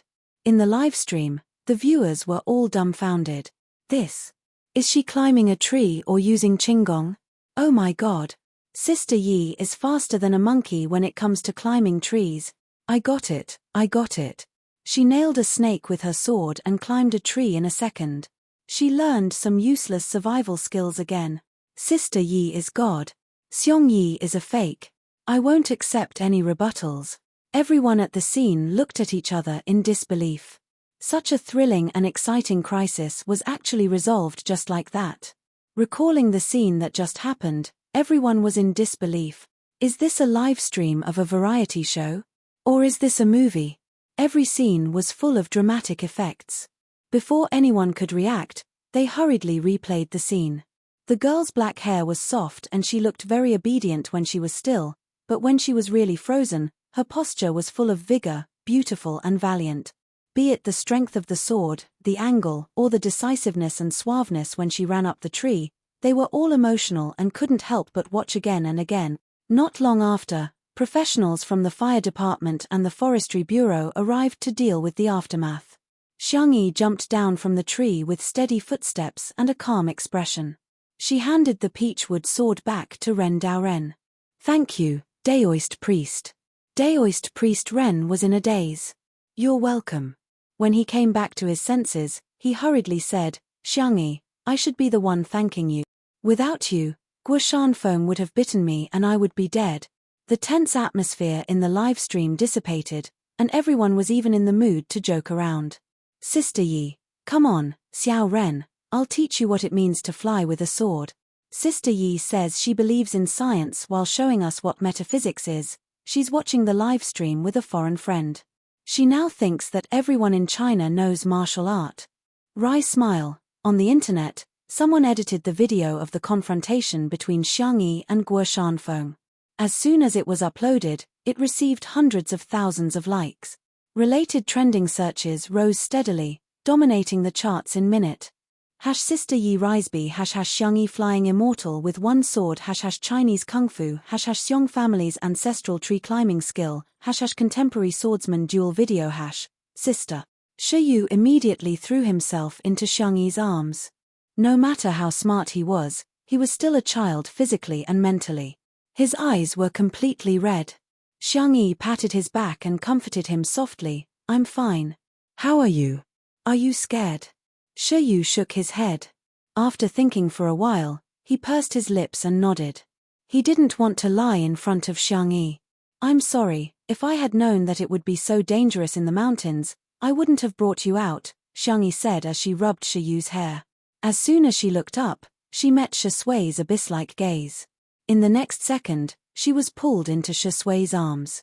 He was so forceful that she felt as if he was going to melt her into his bones. At this moment, the number of online viewers of the Two Under One Roof livestream exceeded the 20 million mark in just a few minutes. Breaking a small rule and setting another record. The Nancheng Historical and Cultural Research Institute also updated their status. Ms. Xiangyi is invited to be a guest professor of our institute. Chapter 700. In an instant. The academic community was shocked. Generally, teachers would have to be in their 30s or 40s to be appointed as professors. Being a guest professor was an honorary title that didn't have as high requirements as being appointed as a professor. However, it was basically given to well-known scholars, entrepreneurs, inventors, and so on. They were often older too. But how old was Xiangyi? 20 years old. A 20-year-old guest professor. There weren't many in the entire country. Netizens arrived at the scene one after another, and the comments section of this Weibo post became lively. Sister Yi is probably the youngest professor in history, right? No. Her second brother, Xiong Li, was appointed as a professor at the age of 17 or 18. I'm kneeling down to him. Sister Yi isn't that good, but she's still very impressive. Our kid is so hardworking. Her old mother shed tears of relief and kicked Oudi, who can't even solve a second-grade math problem. I'm dying of laughter. She can be appointed as a professor just because she drew a few scribbles? Are the guest professors in the academic community so lousy? What do you mean by scribbles? If you're so good, go ahead. First, they were in danger, and then they were lucky enough to be rescued. The production crew's limbs were all weak. Just now, they couldn't react at all and forced themselves to continue with the livestream. After being rescued, everyone didn't even have the strength to hold the equipment. The livestream ended at the scene where Shui hugged Xiangyi tightly. At the scene, Xiangyi said softly, "Shui, don't be afraid, we're safe now." As a result, the young girl felt the hands on her waist tighten even more. The man lowered his eyes, his emotions difficult to discern. Xiangyi thought that he was angry and patted the man on the back. "I wasn't impulsive. I weighed the pros and cons before making up my mind. I'm almost 90% sure that I can get rid of that snake." She had been in danger too many times in the past, and even after returning to this world for so long, her physical and mental instincts were still there. Xiangyi didn't think that today's danger was anything special. The man's hoarse voice sounded beside her ear. "I'm not angry." After a pause, he said, "Our sister Yi did very well." Xiangyi was a little happy to be praised by the person she loved. She rubbed herself against his chest. She seemed to be acting spoiled. Shui gently rubbed the back of the girl's neck.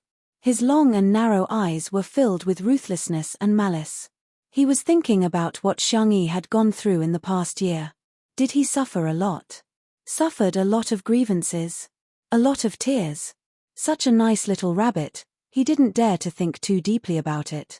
Li Jianyu rested for a while, rubbed his face with his hands, and shouted, "Everyone, cheer up. It's getting late, and it gets dark quickly in the mountains. Let's hurry down the mountain and go back to eat something warm. It's my treat tonight." Everyone was still in a state of shock. The word treat didn't cause any waves, and they numbly packed up their things. Until the girl's sweet voice entered everyone's ears. "The weather is so hot. The ducks at home must have gotten heat stroke. Let's go back and cook a duck. If they get heat stroke, won't we get heat stroke after eating it? Hey, what's there to be afraid of? Just eat it with Isatis indigotica. I'm calling you an expert. Even Master Fang and the others will praise this dish." The eyes of the people who were like walking corpses suddenly lit up. Even the pace of their journey had become much lighter. The professional rescue workers in charge of the aftermath swallowed their saliva. The ducks were so greedy. Cough, so miserable. Chapter 701. Although the staff members were carrying equipment, they walked at the front. On the other hand, Shui carried Shiyu with one hand and held Xiangyi with the other. The three of them walked at the back. Shiyu's little face was pale. He was a child after all. At first, he did not want Shui to carry him. But not long after, he was so tired that he fell asleep with his arms around his uncle's neck. His thick and long eyelashes cast a shadow, soft and obedient. The little boy was so cute that Xiangyi could not help but take a few more glances at him. Shui's expression did not change. She turned Shiyu's little head to her other shoulder. "Xiangyi, watch the road," the man reminded her in a low voice. Xiangyi muttered softly, "Stingy." "Oh. Ahem, little uncle said that he will come over tonight. He will be so happy to see Shiyu." Little Uncle Xiongfeng was famous for liking children. Unfortunately, he had been single since birth and could only take care of other people's cute children. Even after such a thrilling experience, Shui's shirt was still neat and tidy. However, she took off her gold-rimmed glasses. Without the glasses blocking her peach blossom eyes, the visual impact was too strong. He said in a muffled voice, "Do you like Shiyu very much?" The sun was setting in the west, and the evening wind was gentle. Xiangyi's eyes curved into crescents. "Boyfriend, are you jealous? Or are you jealous of a child?" Shui lowered his long eyelashes and was silent for a few seconds. Then, he said, "Yes." "Phut." Xiangyi could not help but laugh. She explained helplessly and amusedly, "Liking Shiyu is different from liking you. Also, I think Shiyu is very much like you. When I see him, I always think about what you were like when you were young." After all, the two of them were 7 years apart. Xiangyi had missed his childhood. In her impression, Shui was already a calm and gentle big brother next door when she first met him. Therefore, it was difficult for her to imagine Shui when he was young. Shiyu's appearance made up for this regret. "Are you curious?" Shui's voice was clear and pleasant. "When I was young, I didn't seem to be cute or likable at all." Xiangyi retorted, "Of course not. You must be the cutest kid in the world." Shui chuckled and changed the topic. "What's Yaya going to do? Roast duck? Braised duck?" Those unbearable and dark years were not worth mentioning. There was no need for her to know. When it came to food, Xiangyi became spirited and started counting the menu with her small hands. "Roast duck is definitely a must. The duck rack can be fried, and then we can make braised duck neck, braised duck wings, and duck blood and vermicelli soup." The thin rays of sunlight fell on his back, elongating his shadow. She was going home. 2 hours later, the live stream of Two Under One Roof was opened, and the number of viewers who flooded in almost caused the server to explode. Other than the loyal fans, there were also many newcomers. "I'm here because of your reputation. Sister Yi, teach me. I want to learn swordsmanship. Can anyone answer me? How good is Xiangyi's combat skills? If you don't know, just ask. Isn't this a martial arts show? Why are you cooking now?" In the kitchen, Xiangyi had her hair tied up in a bun, and her skin was as fair as snow. She was leisurely scooping out a large spoonful of braised duck meat from the pot. The camera zoomed in and gave her a close-up. The duck neck, duck wings, and duck collarbone had all been braised to a crisp, fragrant, and spicy state. It was as if the meat would be separated from the bones with just a little bit of force. Gulp. The new fans were in a daze. This. Why is my mouth not listening to me? Chapter 702. The impact of the braised food was strong enough. However, this was just the beginning. The new fans watched helplessly as Xiangyi turned on the oven again. The roast duck was roasted to a caramel color, and the fat sizzled under the high temperature as it dripped onto the roasting pan. The new fans were going crazy. Immediately after, Xiangyi fried the duck rack and cooked duck blood and vermicelli soup. It was a complete duck feast. The girl's movements were clean and neat, and her coordination skills were amazing. Multitasking was a basic skill, and she didn't seem flustered while cooking several dishes at the same time. In the live stream, "I'm so hungry, but I just ate. Isn't Xiangyi a sword immortal? Aren't sword immortals supposed to be otherworldly? Why is she so proficient in cooking? Forget about being a sword immortal. What the hell is a sword immortal?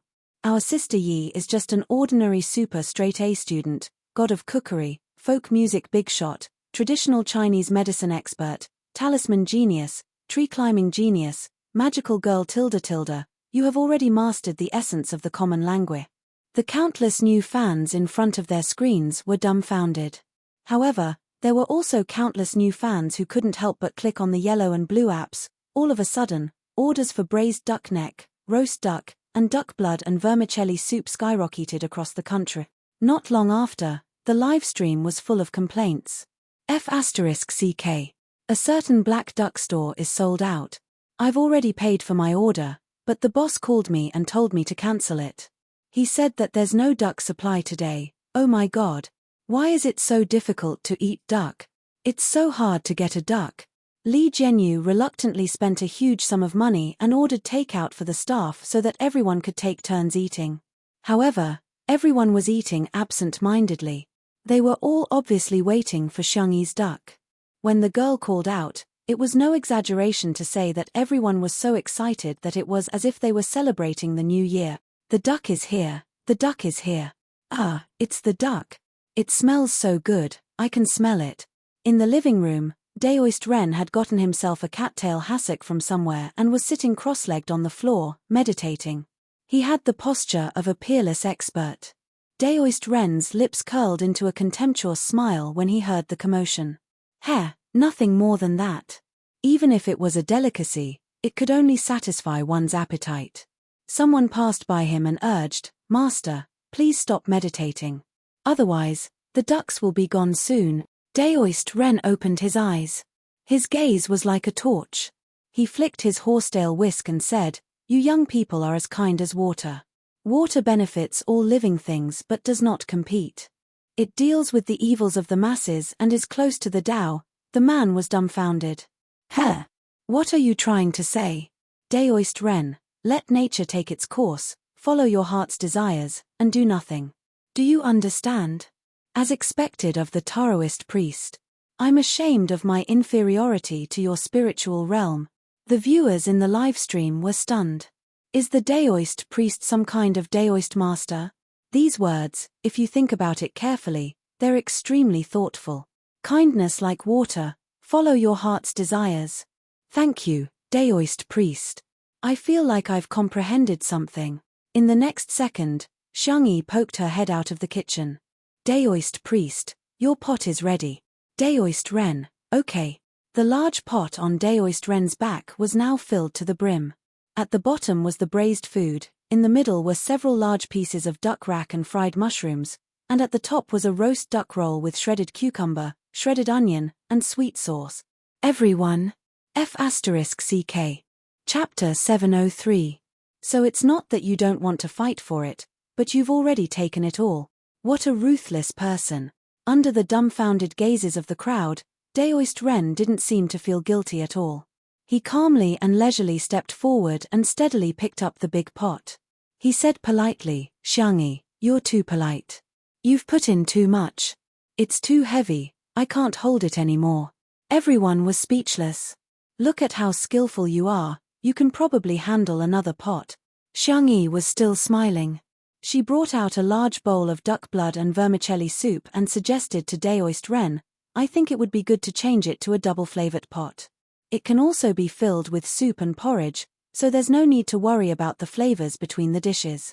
Daoist Ren's body trembled as if he had been enlightened. He stood on the spot and said, It can actually be done like that." Everyone was speechless.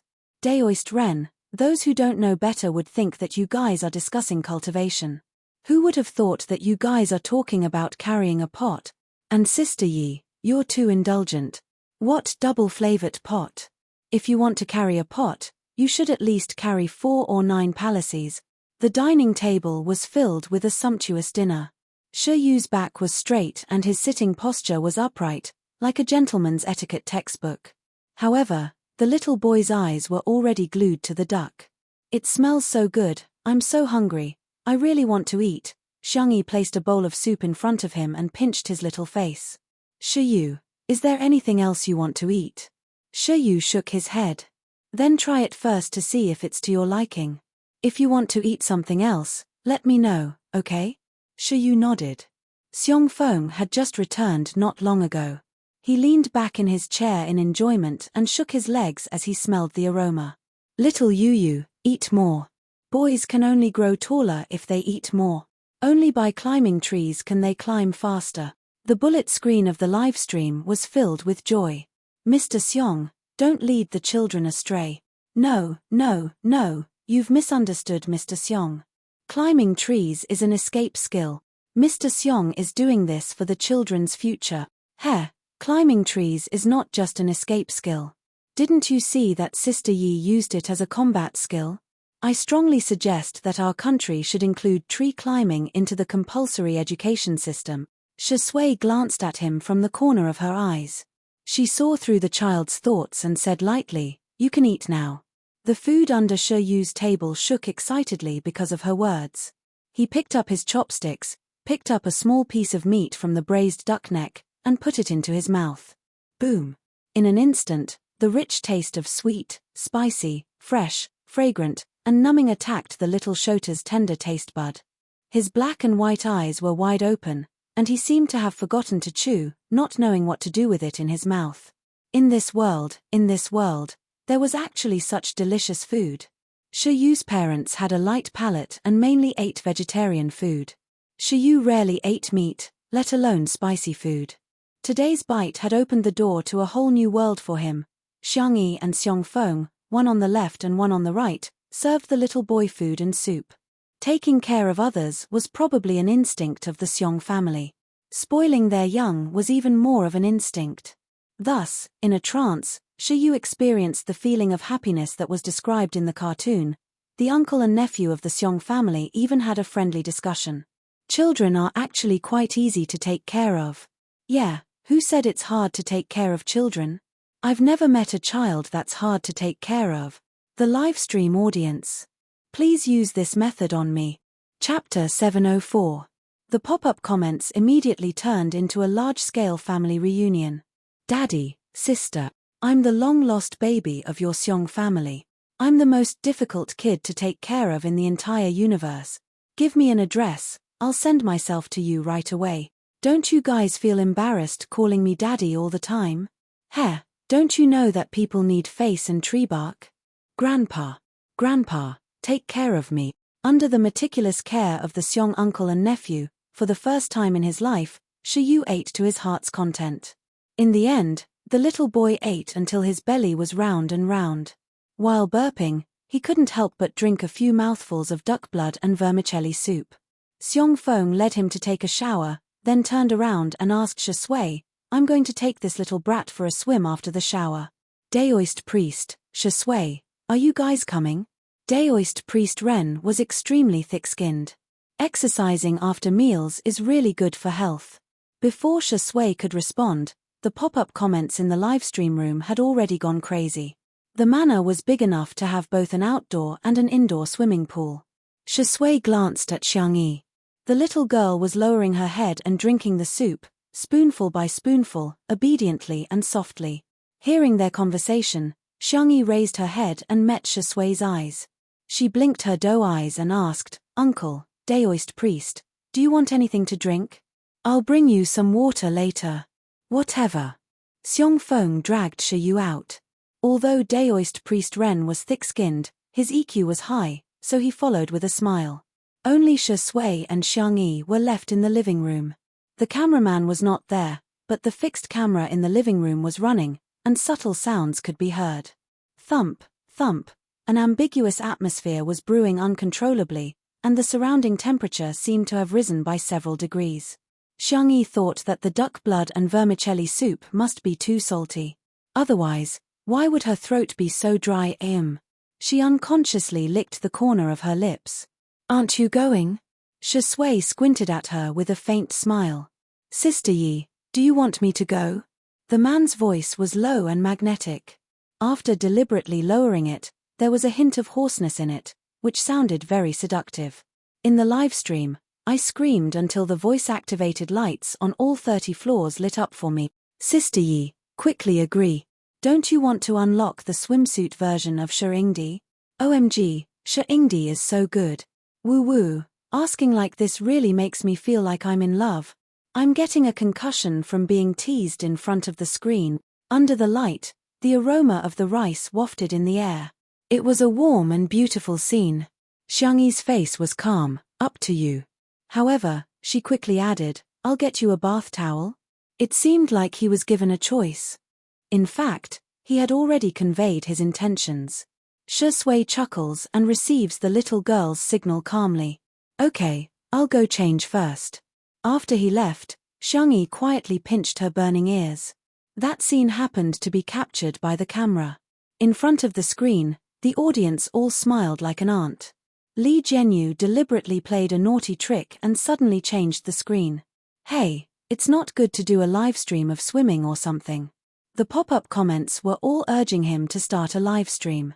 Swimming is a healthy sport, it should be popularized to more people. I have a friend who is terminally ill. Her last wish is to see Sha Ingdi's abs. Are we the ones who want to see it? Sister Yi wants to see it. Sister Yi's request must be fulfilled. Doghead, livestream. If you dare to livestream, I'll call you daddy from now on. Chapter 705. The group of people who usually arrogantly called Director Lee to smash the food were now crying and calling him daddy. This was probably, life was full of ups and downs. Don't bully the young for being poor, right? Xiang Yi prepared a few drinks and distributed them to the crew. The camera panned over, and the audience in front of the screen almost burst out laughing. In the courtyard, the crew took turns to eat the duck banquet, just like a large zombie feeding scene. Everyone was desperately stuffing food into their mouths. The lighting engineer and the sound collector were fighting online for a mouthful of the duck rack. The makeup artist and her assistant were tearing each other's hair out over the last bowl of duck blood vermicelli soup, and the cameraman who was eating and laughing maniacally, in the livestream, "Duck duck, have a safe trip. Ha ha ha, another one has gone crazy. Sister Yi, you must have drugged the duck." With Xiang Yi's sour plum soup, strawberry orange juice, peach-flavored water, and soy milk, a new round of fighting broke out. Xiang Yi didn't know whether to laugh or cry. She wanted to go to the kitchen to make more supper. Li Jianyu said, "You can film the food too. I'll get old Zhong to switch to the camera for the livestream." In the next second, Ruan Qing pushed Xiang Yi towards the swimming pool. "Sister Yi, go give Sha Sui and the others some water first." Many female audience members in front of the screen chuckled. Indeed, women knew women better. Director Lee was just a younger brother, smiley face. It was a hot summer day, and the outdoor swimming pool was a good place to cool off. Xiang Yi arrived at the pool, put down the drink and towel, and turned her small face. The cameraman was filming from her perspective, so the camera naturally turned to her. The first person that caught everyone's attention was Ren Daoist. He was in his 30s and had bronze-colored muscles. He had a wild and unrestrained beauty. He was holding a gourd in his hand and drinking wine casually. From time to time, he would recite a few lines of poetry to the moon, giving off an otherworldly aura. "Everyone. I'm crying, my figure isn't as good as Daoist." Then, it was Xiong Feng and Shi Yu. Although Xiong Feng usually looked like a simple-minded person, he was actually very sporty. Moreover, with the good genes of the Xiong family, he still had a few abdominal muscles. He carried the soft and obedient Shi Yu as if he was carrying a little chick. He put the little yellow duck swimming hoop on Shi Yu and said, "Come, Grandpa will teach you how to splash water." Shi Yu tilted his head and imitated him for a while. Then, he boldly scooped up a handful of water and splashed it at Xiong Feng. Xiong Feng chuckled. "Not bad, not bad. You're a fast learner. But little Yu, Grandpa will now teach you what it means to be beaten up by society." Shi Yu was speechless. The audience in the livestream room. "CEO Xiong is such a good man, why can't he be mute? The biggest weakness of the Xiong family's Feng.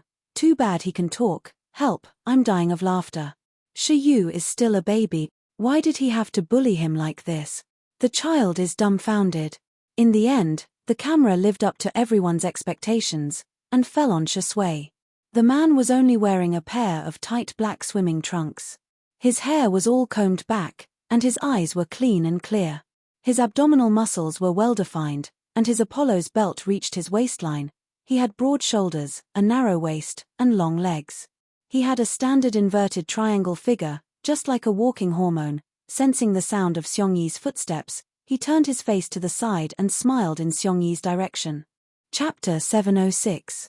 In Sha Sui's movies and TV series, Xiang Yi had seen him smile in many different ways. Innocent, ruthless, desperate, and ruthless, but none of them had made her feel as moved as she did now. The girl nodded at him calmly, but her heart was beating wildly. The livestream had gone crazy. "Those abs. My nose is bleeding. Good guy, Sha Sui doesn't treat us as outsiders, does he? Sisters, I believe I'm not the only one who is Doraemon.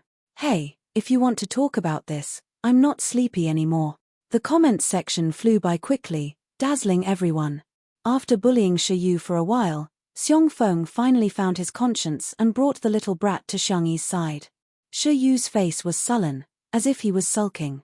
Xiang Yi carefully dried his hair with a towel and asked, "Do you want something to drink?"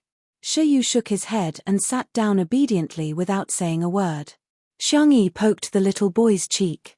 "Are you angry? Do you want me to help you take revenge?" Shi Yu's eyelashes were wet, and he looked a little like a newborn puppy.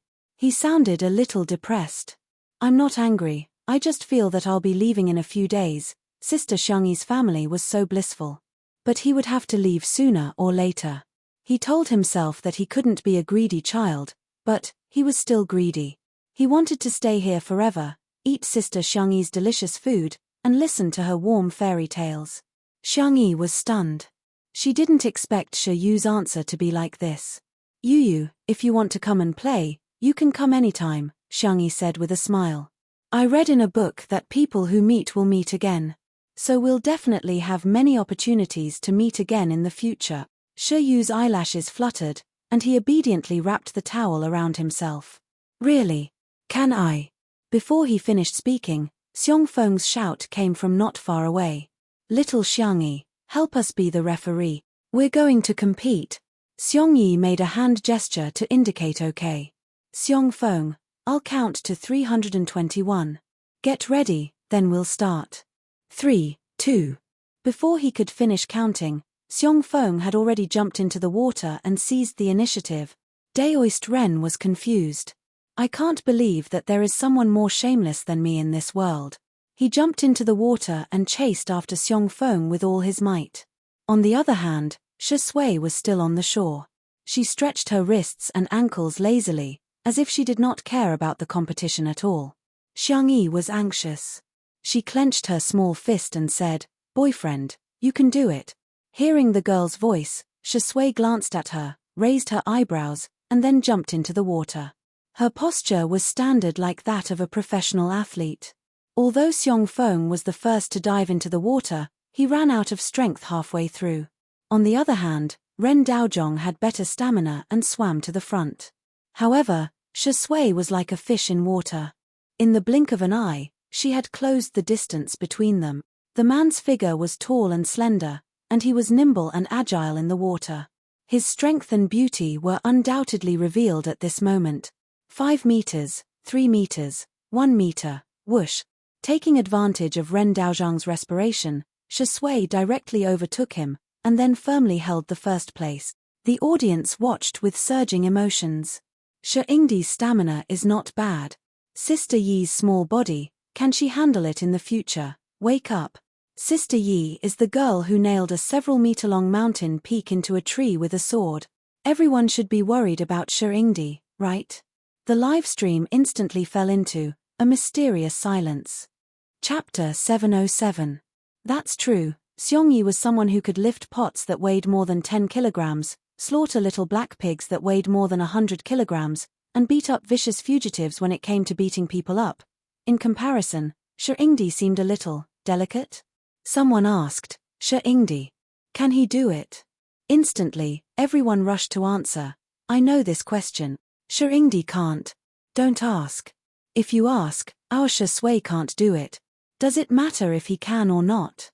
Can't Sister Yi do it?" The new fans were at a loss. Did Shi Yingdi have so many haters? However, when they clicked on the most vicious accounts, they realized that most of them were Shi Sui sisters. The new fans were speechless. What kind of operation was this?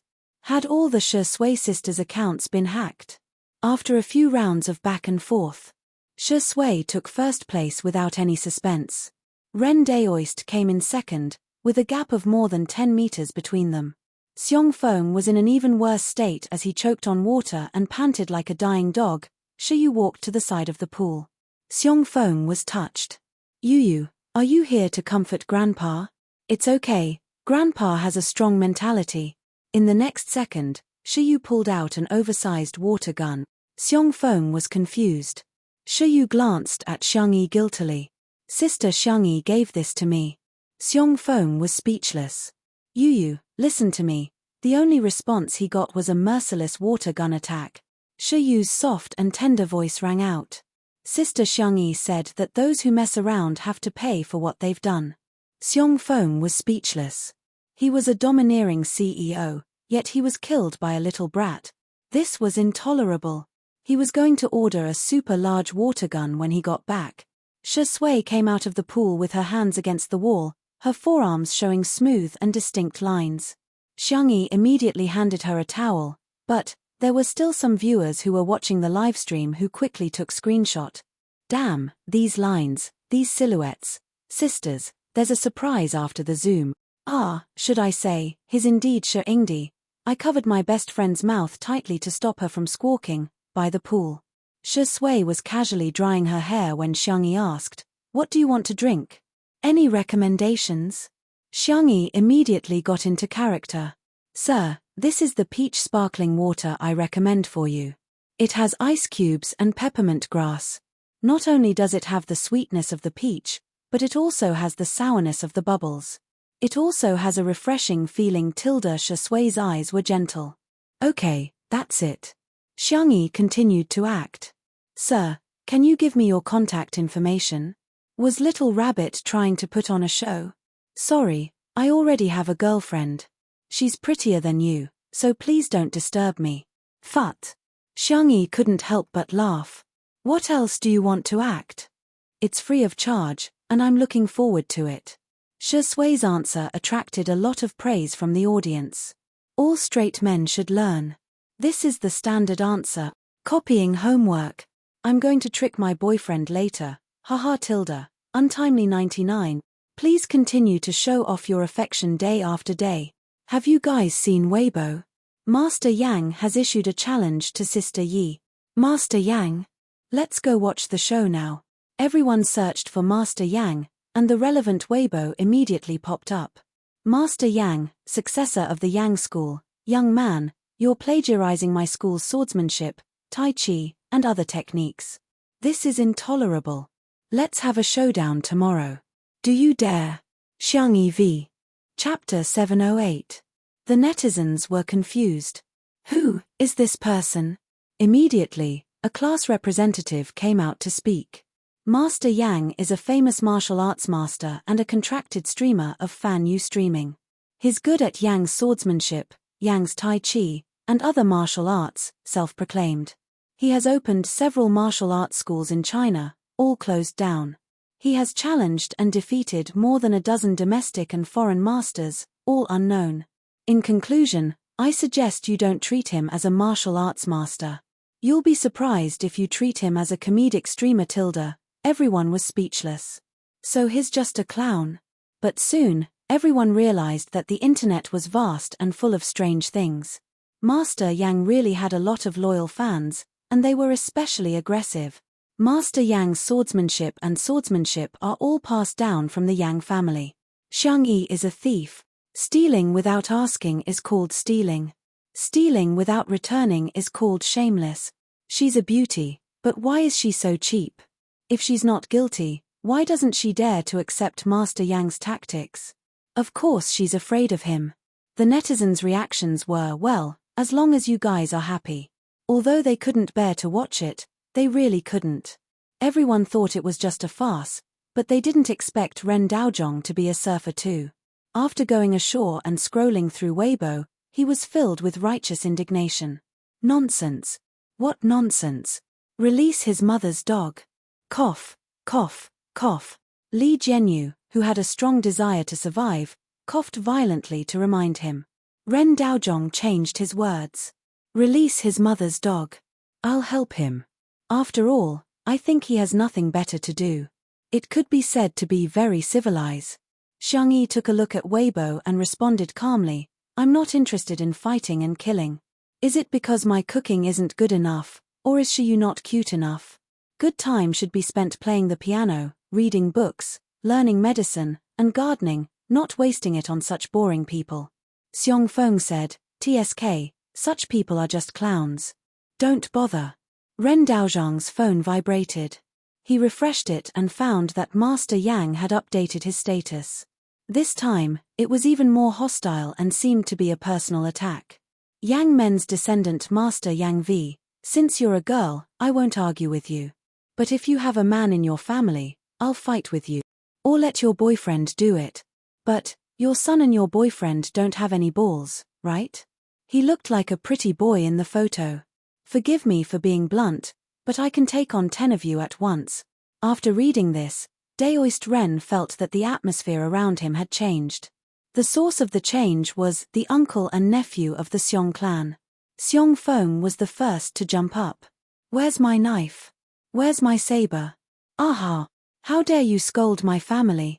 I'm the only one who can scold my family, understand? Xiang Yi's delicate little face was calm. She looked very calm and steady, but when she spoke, she was extremely valiant. The girl looked up at the camera with her clear doe eyes, her gaze firm and sharp. Just because I don't like fighting and killing doesn't mean that I'm afraid of fighting and killing. Reason should be talked to. Since reason doesn't work, then I'll try peaceful means before resorting to force. Let him decide the time and place. I'll accompany you to the end. The staff at the scene were all shocked by Xiang Yi's imposing manner. Oh my God! Why does the gentle Sister Yi have such a domineering side to her? The viewers in the live stream were all dumbfounded. Oh my God, how is this Sister Yi? This is Brother Yi, Daddy Yi.